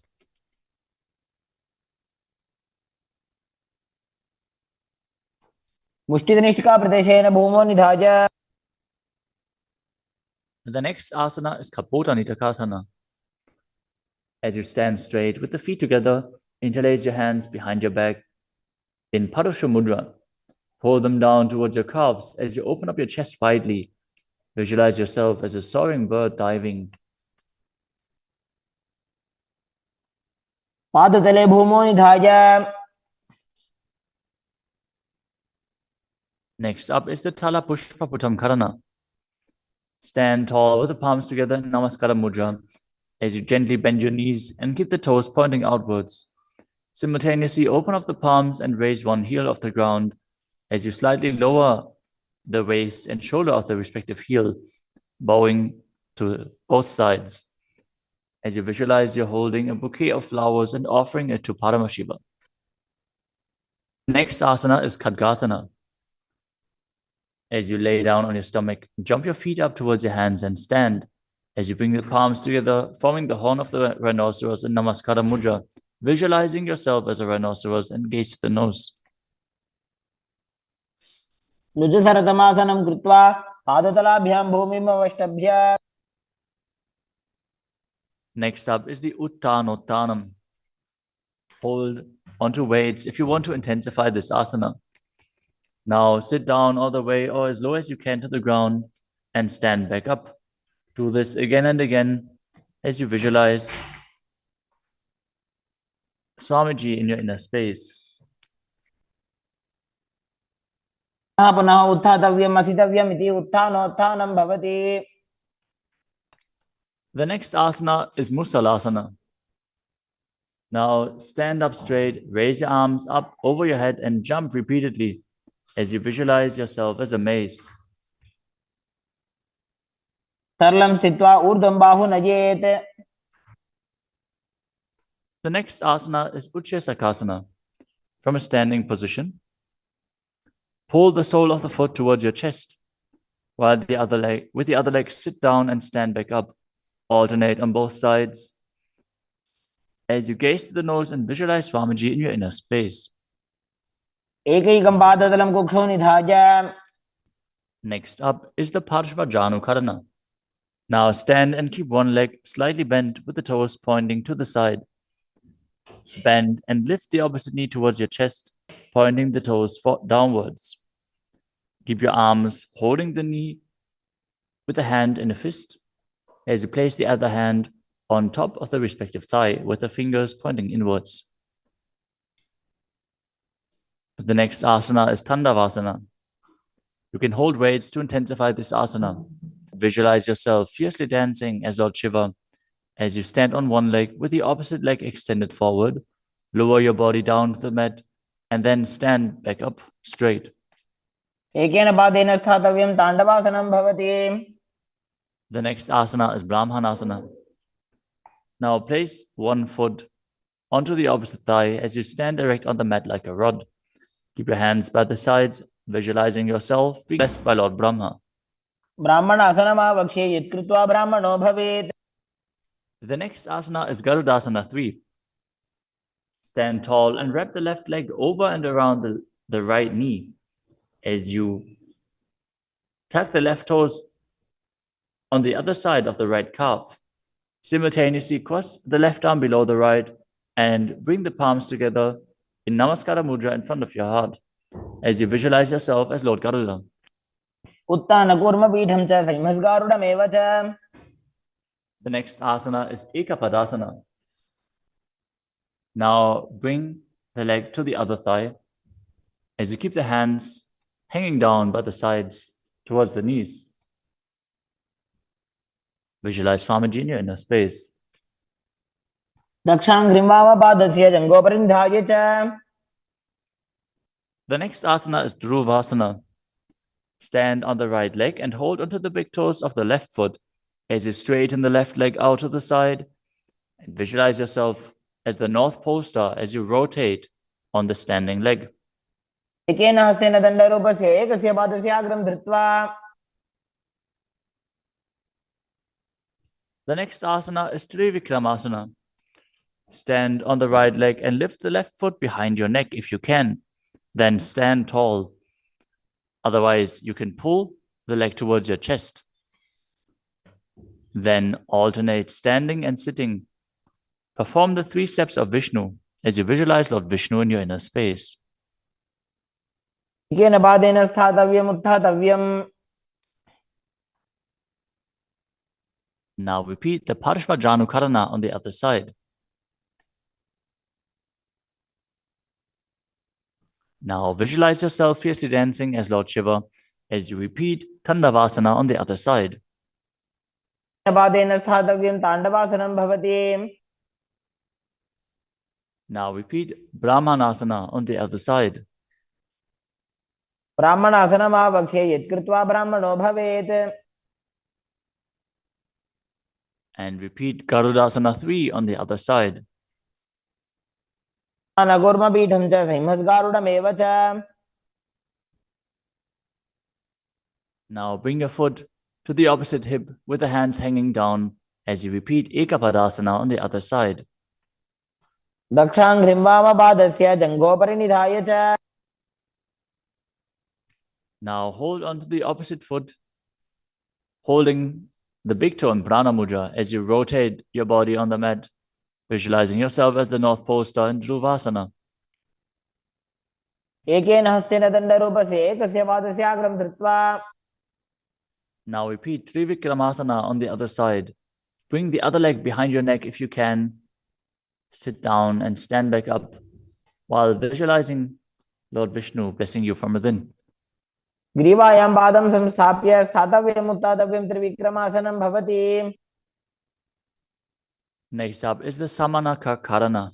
Stand with the feet close together, toes pointed slightly out.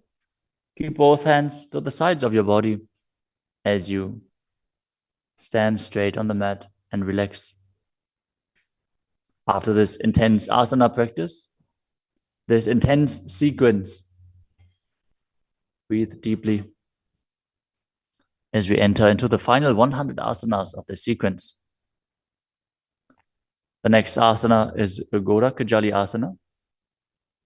Stand erect and then bend forward. Bring both hands underneath the knees and make a finger lock in Padusha Mudra as you sit in a squatting posture and then let the finger lock touch your navel. Visualize Sage Goraknath, the founder of the Nata Yoga Hindu Sampradaya, as you perform the Jivachala Kumbhaka, forcefully moving the retained prana up and down within your body and throughout your limbs, along with the mind. Perform the Mula Bandha as you do so and internally chant Om Nityananda Paramashivoham. प्रथम ही उभो होए बाहुरी नीचो पुनि होवे. The next asana is Kanchirasana. Now insert your hands between the thighs and calves and then wrap them around behind your butt, interlacing your fingers behind your back. Keep your chest upright. Visualize Swamiji in your inner space. ऊर्ध्वमध्यात् हस्तौ निवेशय नितम्बं धृत्वा. The next asana is Bhairu Asana. Now bring your feet together and sit in a squatting posture with the heels touching the perineum. Hold the hands at the back. In Parusha Mudra, sit upright and gaze to your navel, visualizing Bhagavan Kala Bhairava, the Lord of Time. दोवों पग की थलिया की माहिली core मिलाई. Next up is Varahasana. Now squat all the way down to the ground. Keep your feet together, toes apart. Bring your elbows up close to your head and join your palms behind your back with fingers pointing down. Gaze to the nose and visualize a ball, which is one of the 10 incarnations of Mahavishnu. पागदली की माहिली core मिलाई फना पानी उकड़बई से.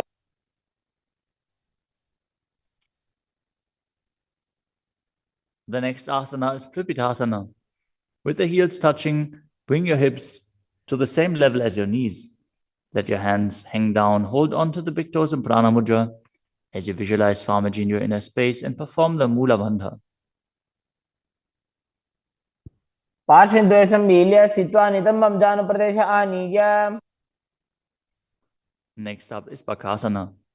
Now place your hands on the mat, fingers wide, and place your knees onto the back of your arms with the eyes forward. Lean forward and down, lifting your feet off the ground as you visualize yourself as a crow.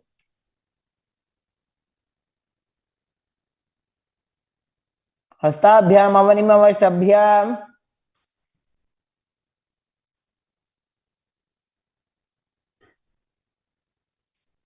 The next asana is Sushtanga Kapali Asana.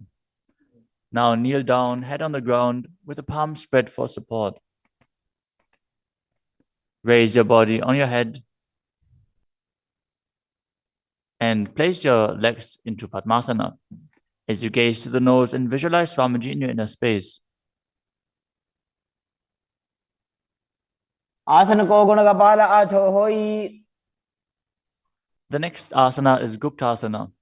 Lower your body down onto the mat and sit in a kneeling position.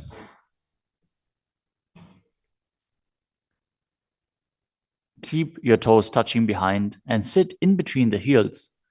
As you place your hands on the knees, sit straight and gaze to the nose as you visualize you are sitting in the secret seat with Paramashiva and Guru.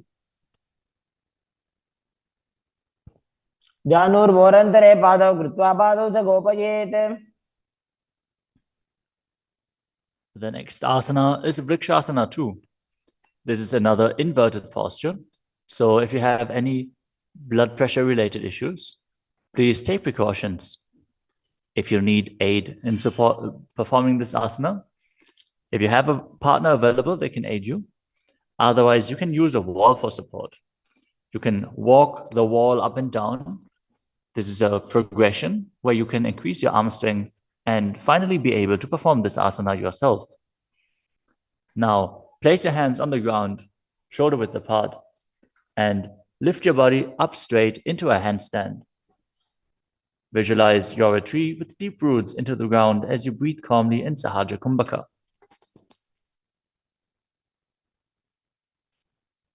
सप्तचक्रक्षालनाद्य vrikshasana विशेषकान्.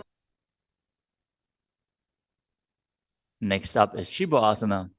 Move your hands closer together and again enter the handstand posture. Visualize Tejas energy is flowing to your third eye. As you gaze up to your third eye, the Tejas energy will rejuvenate your body. दो पग जोड़ी माही Gulf मिलाए. The next asana is Matsyasana too. Now visualize yourself as a fish as you enter a plank position. Lower your body down to the mat and push it back up again and again as you engage the Mula Bandha. दिव्यं शयनं कूर्परो पार्श्वभागायाम् ऊर्ध्वकृत्य.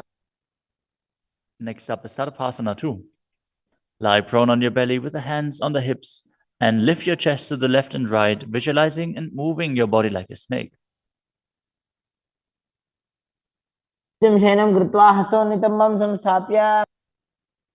Next up is Nidalambanasana. Lay prone on your belly with the hands in Padma Mudra, the lotus mudra, holding onto the chin. Keep the toes pointing backwards, feet together, as you feel self-supported and completely independent. कराभ्यां पंकजं कृत्वा तिष्ठेत् कुर्परया सुधीः. The next asana is Chaturasana. As you lay on your stomach, place your hands flat on the mat in front. Straighten your arms and bend your knees. Bring the feet towards the upper back and lift your head and chest up, visualizing yourself as an umbrella protecting your guru from the sun rays. अर्ध्यासनवस्थित्वा हस्ततलाभ्यां भूमिं वष्टभ्य. The next asana is Vajrasana. Now sit on the knees with the tops of the feet flat on the mat. Bring your butt onto the heels. Stretch your arms out in front and place the palms facing down as you bring your forehead to the mat. Gaze to the nose. Visualize yourself as Vajra, the weapon of Indra, symbolizing your indestructibility. इदानीं गर्भिणीनां योगाभ्यासो यथा लघु. Next asana is Meshasana. Now place your hands flat on the ground, shoulder width apart, and raise your hips up high into Gajasana. Then alternate striking the ground with your hands as you experience yourself as powerful as a ram. गजासन संस्थितो एकैकं बाहुं भूमौ ताडयेत्.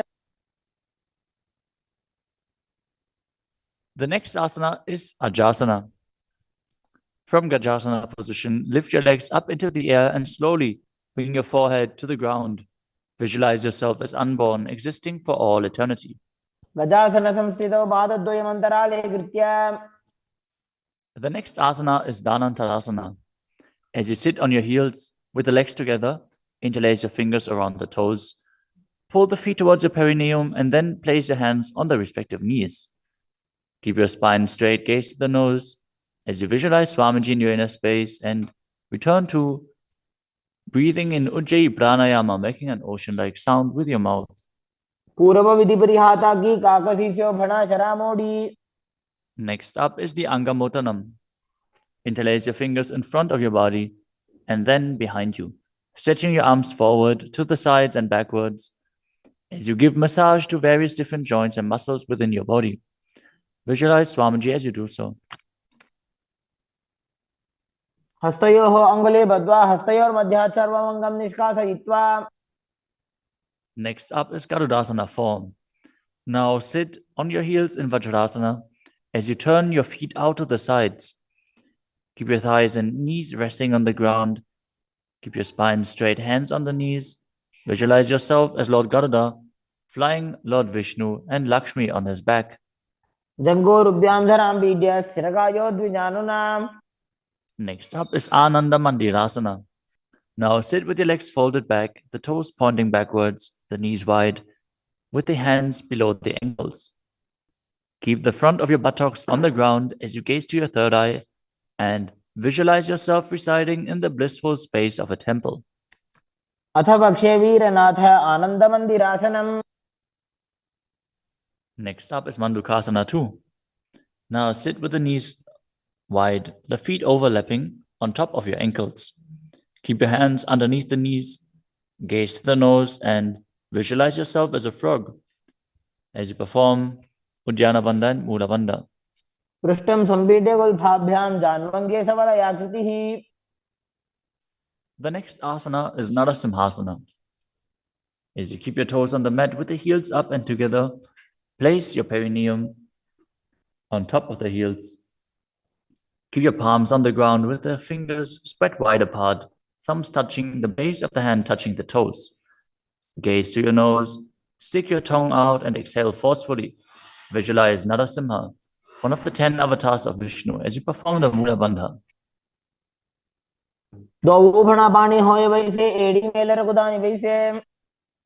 The next asana is Vishrakasana. Sit on the toes and place your perineum on the heels as you separate your knees and place them on the ground. Make a hollow of your palms and place it on your mouth. Keep your thumbs under the teeth and close your lips. Gaze to your nose. Inhale through the right nostril and exhale through your mouth as per your capacity in Vishraka Pranayama. Visualize yourself as Devi, presiding over any and all minuscule fears you might have. दो पगांगी AD जोई गोड़ा फनोवान पनिहोई.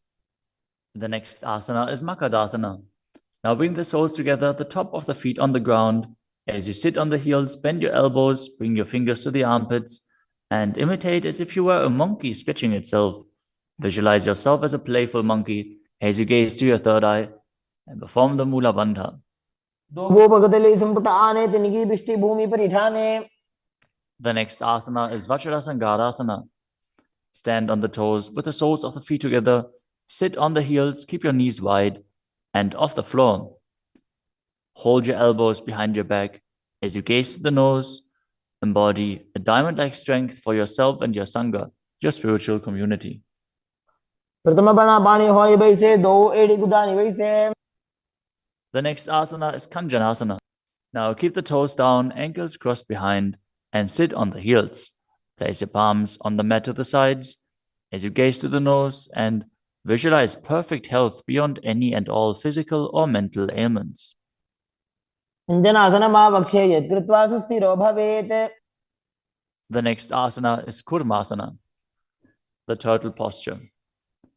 With your toes flat, cross your feet and place your perineum onto the back of the heels.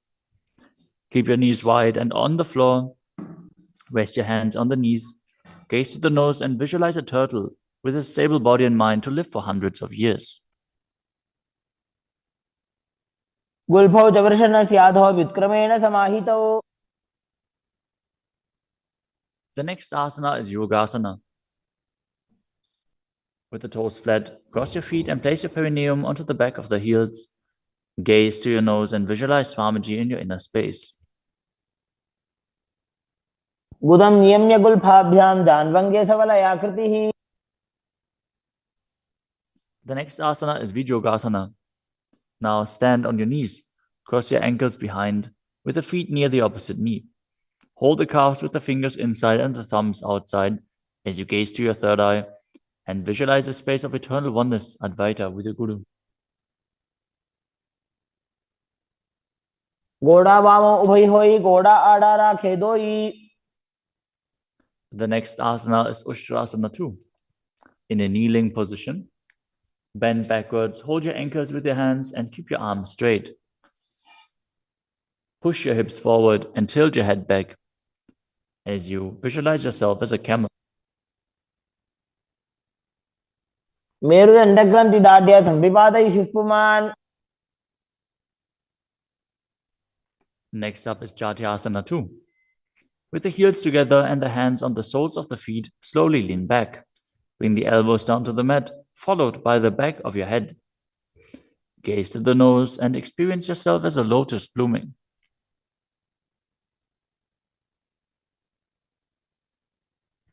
दो एड़ी संपुट करे सोले मूल द्वारी तो धरे. Next up is Viratasana. Sit on the knees with the thighs and calves together. Lean back and touch your back to the ground. Then rise back up. Do this again and again as you visualize the healing and liberation of all causal, subtle forms of your body. Gaze to the nose and perform the Mula Bandha. जंगा पृष्ठभूमो निधाय जंगोदरयोः ऊरुनि संस्थाप्य. Next asana is Kapotasana. From Viratasana, raise your hips higher. Bring your forearms to the mat and hold the back of the heels. As you bring your head in between the feet, visualize yourself as a beautiful dove and perform the Mula Bandha. मेरुदंड ग्रंथि दाढ़्य संविपादय शिष्पुमान. The next asana is Vadasana. Now stand upright on the knees with the toes tucked. Hold your arms with opposite hands and gaze to the nose. This is the boon-fulfilling posture. Receive your boon from Paramashiva. जानुनि भूमौ संस्थाप्य हस्ताभ्यां बाहु परस्परं धृत्वा. Next up is Vadahasana 2. Keep your knees together, toes tucked behind. Lean forward as you bring the elbows to the mat. With your hands holding the head, rest your buttocks on the heels and visualize yourself as Varaha, the boar incarnation of Mahavishnu. सूर्यं चन्द्रं भेदनानि आसनानि निकथ्यते. The next asana is Mundasana. This is another inverted posture. Use a wall for support if needed. Now kneel down, place your elbows on the mat, shoulder width apart.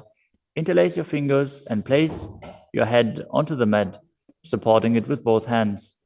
Walk your feet forward until your hips align with the shoulders and then raise your legs straight up. Be stable. Gaze to the nose. Visualize yourself as a lopped tree as you breathe calmly through your nose in Sahasrara Kumbhaka in Mundasana. अधो मुंडासनम वक्षे सर्वेषां प्राणिनां सुखम. Next asana is Andhasana. In a kneeling position, place your head in between the knees and the elbows outside of the knees. Hold your head with both hands, gaze to the nose, and visualize Swamiji in your inner space as you breathe through your mouth and perform the Mula Bandha. प्रथम भक्तली समठारावे कोरमा हिली उभे मिलावे.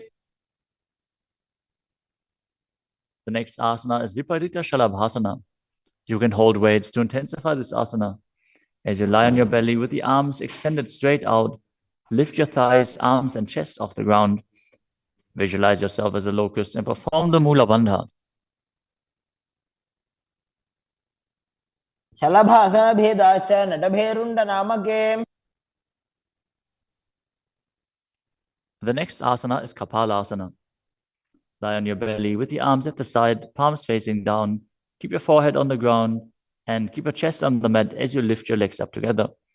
Visualize yourself as a skull, representing the mind with purified thoughts and the strong will to attain enlightenment. कपालं भूमो निधाय ऊर्ध्वं पादौ नजेत्. The next asana is Akasha Kapotasana.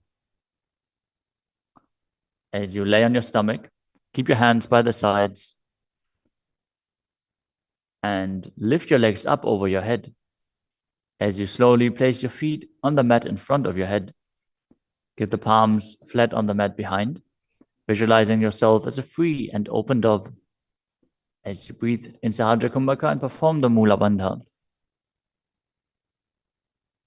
उष्ट्रासने स्थित्वा चरणौ भूमेरुत्थाप्य. The next asana is Chatakasana. As you sit on your knees, bring the chest down so the navel touches the knees and keep your hands and elbows flat on the ground. Be sturdy. Visualize yourself as a sparrow as you perform the Mula Bandha. पुरपरपर्यन्तौ हस्तौ धरामवष्टभ्य. The next asana is a Vrishchikasana too. Now kneel down, keep your hands and elbows on the mat as you raise your legs, bend your back to touch the feet onto your head. Lift your chin and hold as you visualize yourself as a scorpion. विच्छेव पुच्छ प्रतिमाङ्घ्रिपार्ष्णे धृत्वा स्वशीर्षे चिबुकं विधार्यकौ. Now place the perineum down on the right heel as you keep the left foot outside of the hip with the toes pointing outwards. Now visualize yourself as a bull as you start breathing in the Antarangaka Kumbhaka, forcefully inhaling through your nose, holding the breath for a short while and then exhaling slowly. याम्यगुल्फे पादमूले वामभागे पदेतरम्. The next asana is Lulasana. From the kneeling position, place your hands flat on the mat in front. Lift your knees off the ground and cross the toes over the left. The left toes over the right as you balance above the mat and visualize Swamiji in your inner space. लोलासनं सदा कुर्यात् वायुलोलापघातनात्. Now directly place your perineum down on the other heel as you repeat Vrishasana on the other side. याम्यगुल्फे पादमूले वामभागे पदेतरम्. Next up is Balagunasana. Now place the left toes on the ground and sit on the heel of the left foot. Place the right foot flat on the ground with the knee raised against the chest. Keep your palms on the respective knees as you maintain an upright position.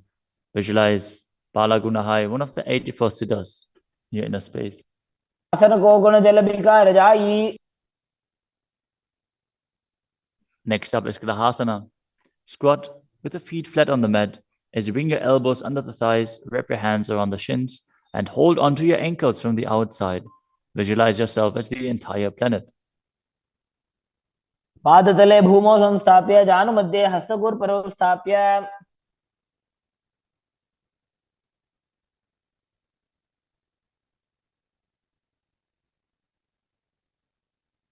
Next up is Balagunasana on the other side. Visualize Balaguna High, one of the 81st siddhas in your inner space. आसन को गुण जल विकार जाई. Next up is Utkatasana. You can use weights to intensify this asana. As you squat on your toes with the heels up, the knees off the mat, place your perineum onto the heels and your hands on the respective knees. Keep your spine upright, visualize Swamiji in your inner space, and perform the Mula Bandha. विजास विजोसी यद ऊर्वजानु यत्रासने पादतलद्वयोपरि. Next up is Vajrasangarasana 2. Now sit on the toes with the perineum on the heels, the soles of the feet together. Keep the knees wide and off the ground as you hold the opposite elbows behind your back. Gaze forward as you visualize Swamiji in your inner space. प्रथम प्राणापानी होए जैसे दो एड़ी गुदानी वैसे. The next asana is Anilasana. Now squat or sit with the feet hip-width apart, with the hands under the soles of the feet from the inside, palms facing down. Keep your arms straight, elbows at the navel, and gaze to the nose. As you visualize, you are able to consume and live off of air alone. दो हाथ भूमि पर ठाने कहनी जाड़ी ना भी लगाने.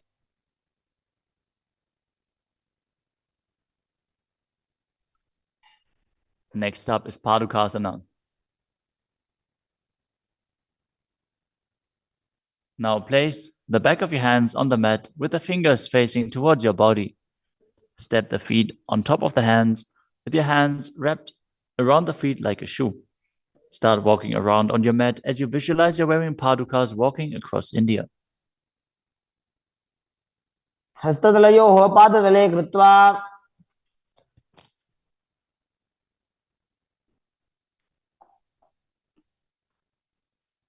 Next up is Kukkuttanasana.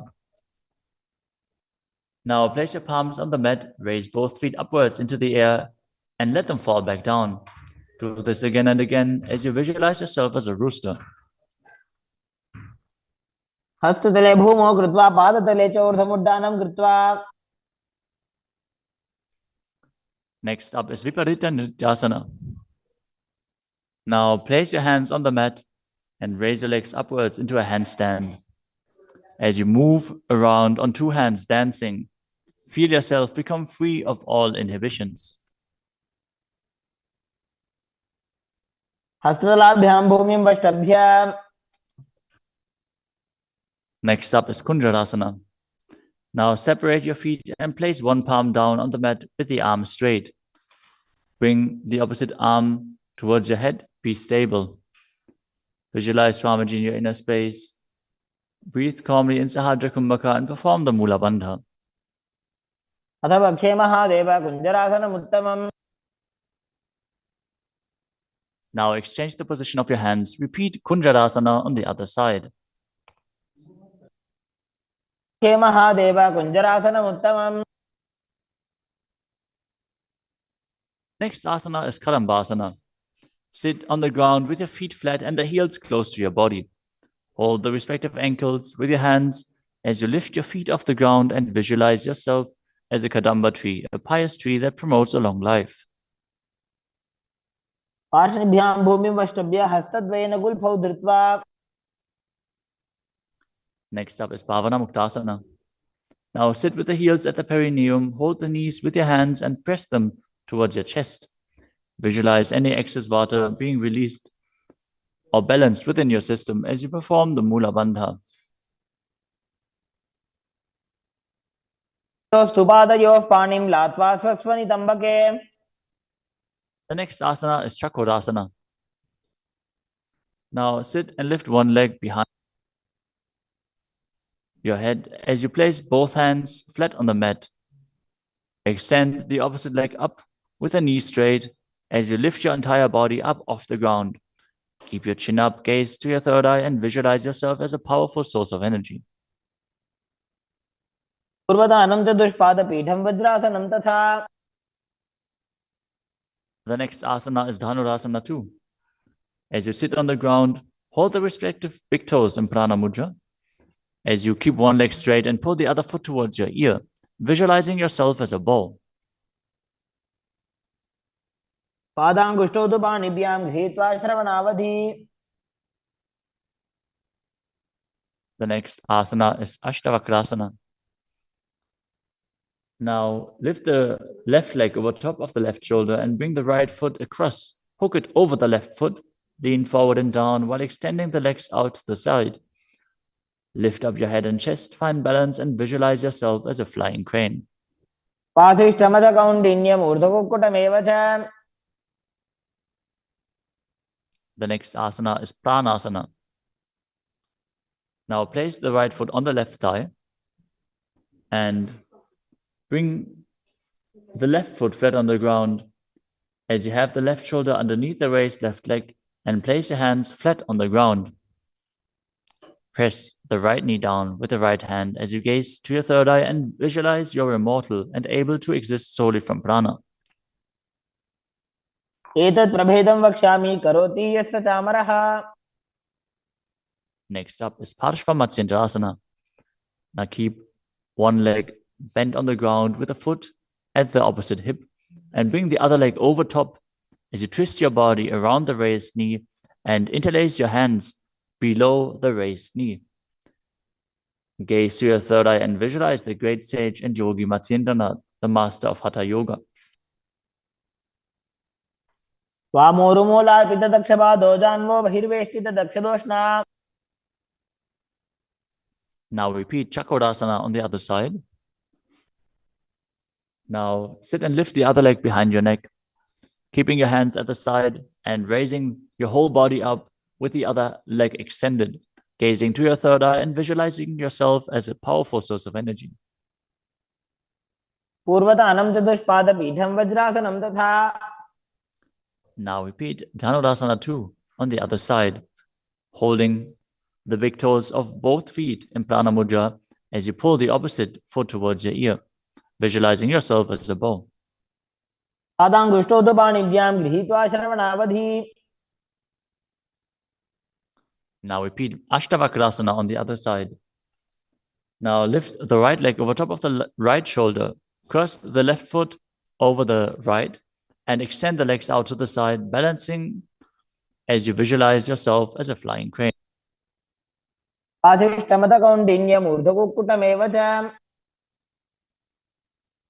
Now repeat Pranasana on the other side. Bring the other foot over top, shoulder underneath, push the knee down and place the other one on the ground as you visualize yourself being immortal and able to exist solely from prana. एतत् प्रभेदं वक्ष्यामि करोति यस्य चामरः. Now repeat Parshva Matsyendrasana on the other side, bringing one heel to the opposite hip, the other leg over top of the knee as you twist your body around and bring your hands underneath and interlace the fingers behind your back, twisting your body even further, gazing up to your third eye and visualizing Matsyendranath. वामोरुमूलार्पितदक्षपादो जान्वो बहिर्वेष्टितदक्षदोष्णा. Next up is Ardha Paschimottanasana. As you keep one leg straight and press the perineum with one heel, lean your chest forward and down, hold onto the front foot and bring your head towards the knee. Visualize Swamiji in your inner space. एकं पादं प्रसार्य एकं पादस्य पार्श्वना Seoni सम्पीड्य. Next up is Kranchasana. Now place your left ankle outside of the hip, hold the sole of the right foot and lift the leg up towards your forehead. Keep the knees straight, Visualize yourself as a crane as you engage the Mula Bandha. Uttanapādam krauncham cha marīchim veerabhadrakam. Now repeat Ardha Paschimottanasana on the other side, keeping the opposite heel against the perineum, leaning forward and down. Perform the Jivachala Kumbhaka, moving the prana up and down within your body. Ekam padam prasarya ekam padasya varshana sivini sampidya. Now repeat Kraunchasana on the other side. As you bring the other heel outside of the hip, extend the opposite leg up, holding the foot with the knee straight, visualizing yourself as a crane. Uttanapādam krauncham cha marīchim veerabhadrakam. Next asana is Swastikasana. Now sit with the soles between the thighs and calves. Keep your spine straight, the palms resting on the knees. Gaze to the tip of the nose and embody peace, well-being, good fortune, and prosperity as you visualize a swastika. Tanurvorantare samyak kritva padatale ubhe. Next up is Gorakshasana. As you keep your feet in the same position, cover your heels with the respective hands. Tuck your chin to the chest and gaze to the tip of your nose, visualizing the great sage Goraknath as you perform Jalandhara Bandha and Mula Bandha. Tanurvorantare padau uttano vyakta samsthito. Next up is Pakasana 2. Now bring the left heel to the perineum and the right foot on the left thigh. Visualize Swamiji in your inner space. Meditate on Arihanta, the Enlightened One. As you gaze to your third eye, perform the Mula Bandha and re-enter the Shanmukhi Mudra once more. As you exhale, close your eyes with the index fingers, nose with the middle fingers, mouth with ring and little fingers, the ears with your thumbs. Vamaparshva gudav samstapya dakshangri vamajagane. Next up is Yogasana 2. As you keep your feet on top of the opposite knees, place your hands on the ground beside your body with the palms facing up. Keep your spine straight, gaze to your nose as you visualize Swamiji in your inner space. Start breathing in Kakachantra Kumbhaka, rolling up the tongue and keeping your mouth in the shape of the beak of a crow. As you inhale through the rolled up tongue, cooling down your body. Uttanau charanau kritva samstapyo parijanunoh. Next up is Urdhva Kukutasana. Now rotate your hands next to your body and push your body off the mat, visualizing yourself as a rooster.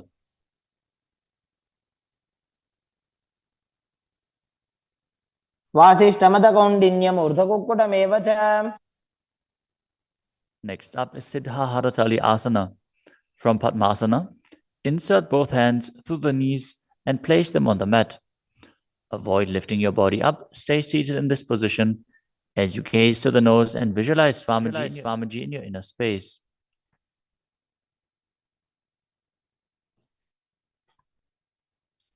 Pratama padmasana ko kare hastado wo godasan didare. Next up is Hamsasana.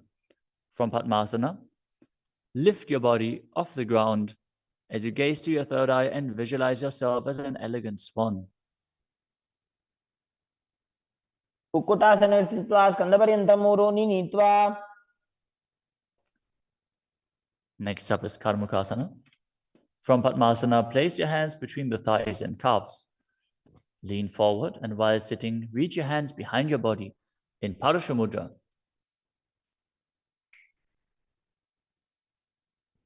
As you bring your forehead to the floor, gaze to the nose, visualize yourself as Lord Shiva's bow. Pratama padmasana ko kare godasan dimahi karidhare. The next asana is Kurmasana 2. Sitting in Padmasana, lift your knees and insert both hands through the thighs and calves. As you bend your elbows and hold onto the respective shoulders with your hands, visualize yourself as a turtle, having a stable body and mind to live for hundreds of years. Vaijanga paradachina bhava, daijanga parabahilyava. The next asana is Granthi Bedasana. From Padmasana, insert both hands through the thighs and calves. Bend your elbows, hold the respective shoulders, tuck your chin to the chest, gaze at the nose and rejoice, knowing you're in Shiva's secret knot posture. अथ वक्षे नीलकण्ठा ग्रन्थिभेदासनं शुभम्.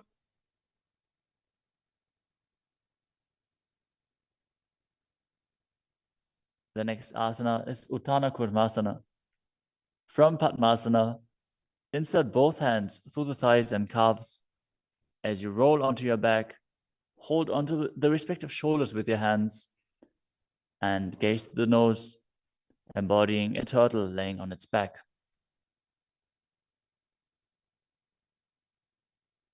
कुक्कुटासनबन्धस्थं कराभ्यां धृतकन्धरम्. Next up is Pangukukutasana. From Padmasana, place both hands through the gap of the thighs and calves. Place one hand flat on the mat and hold its wrist with the other hand.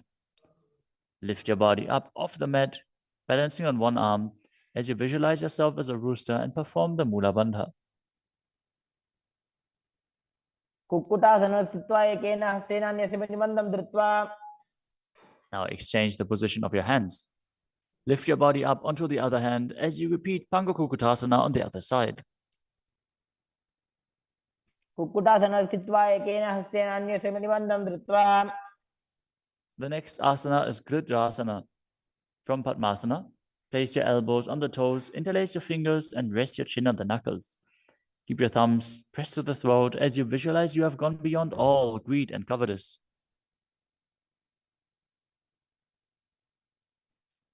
जानोर्भोरन्तरे पादौ उत्तानो व्यक्तसंस्थितौ. Next up is Padmasana 3. From Padmasana, hold one hand over the other with the palms facing upwards. Keep your spine straight, gaze to the nose, and visualize Swamiji in your inner space as you perform Mahamudra Bandha. All three bandhas engaged. उत्तानौ चरणौ विधाय विधिवत् शक्तिस्थितौ योगिरात्. Next up is Padmasana 4. From Padmasana, place your palms on top of the knees. Keep your spine straight, gaze to the nose, engage the Mula Bandha, and visualize Paramashiva in your inner space.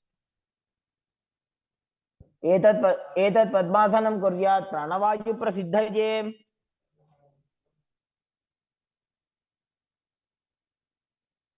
Next up is Karmakasana 2. From Padmasana, keep the left hand on the left knee and hook the right hand around the big toes in Prana Mudra with index and middle fingers. As you pull your elbow back as if you're pulling a bowstring, moving the big toe in a circular motion. Visualize yourself as Pinaka, Lord Shiva's bow, as you repeat the movement on the other side as well. वक्षे योगपूरकरक्षणात्. Next up is Karmakasana 3. From Padmasana, cross your arms behind your back and hold onto the big toes in Prana Mudra as you gaze to the nose and visualize yourself as Paramashiva's bow.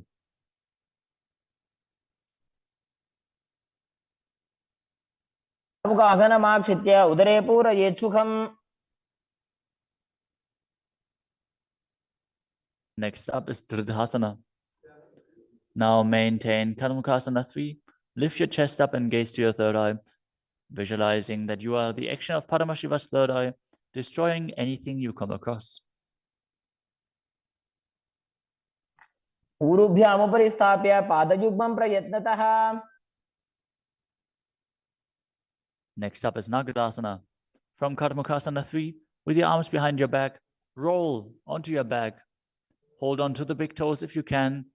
Otherwise, lay on your arms in Padmasana as you gaze to the nose and visualize yourself as a snake. प्रथम पद्मासन कोटाने दो हाथ पाछाने आने. Next up is Kandukasana. As you lie on your back, bend your knees with the feet off the ground. Embrace your knees to the chest with the head touching the knees. Roll your body up into a ball as you breathe in Sahadra Kumbhaka. पित्रासने स्थित्वा हस्तपादान् निष्कुष्य. Next up is Urdhva Bhavanasana. Lay on your back with the knees raised together, feet flat on the ground. Interlace your fingers behind your neck as you gaze to the nose and visualize Swamiji in your inner space. प्रथमे सूधो सैनग्रावे गोड़ा उभा राशि मिलावे.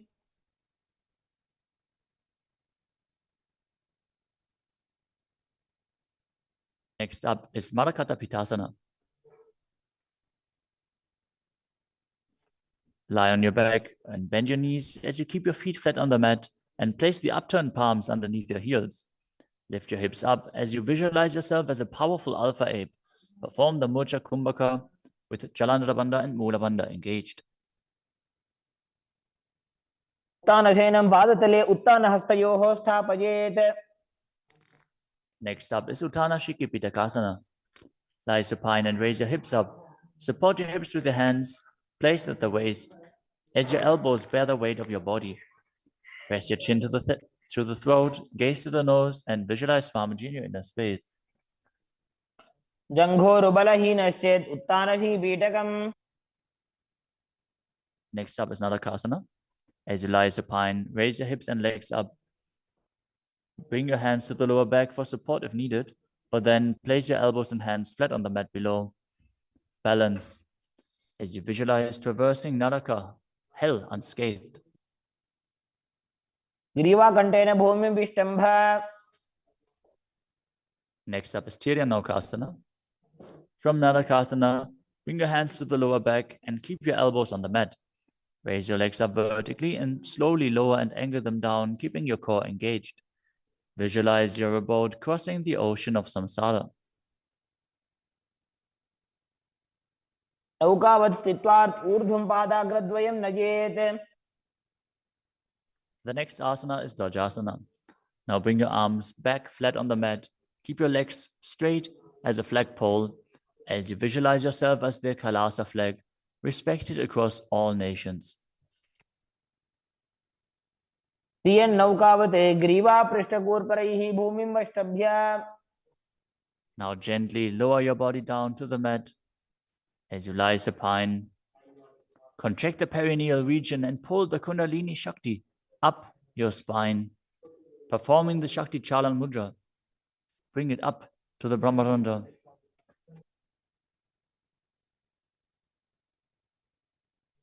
As you completely relax, unclutch from any micro movements of your body and mind, visualize your body as dead and the Supreme Pontiff of Hinduism, Swamiji, is liberating you as you internally chant the japa Om Nityananda Paramashivoham. उत्तानं शववद्भूमौ शयनं तोषवासनं शवासनं श्रमहरं चित्तविश्रान्तिकारणम्.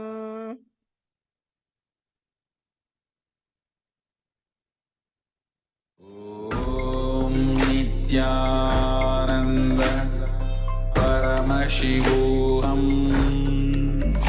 ॐ नित्यानन्द परमशिवोऽहम्.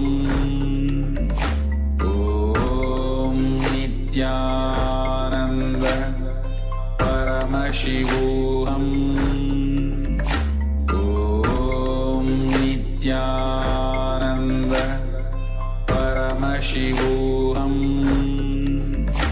ॐ नित्यानन्द परमशिवोऽहम्.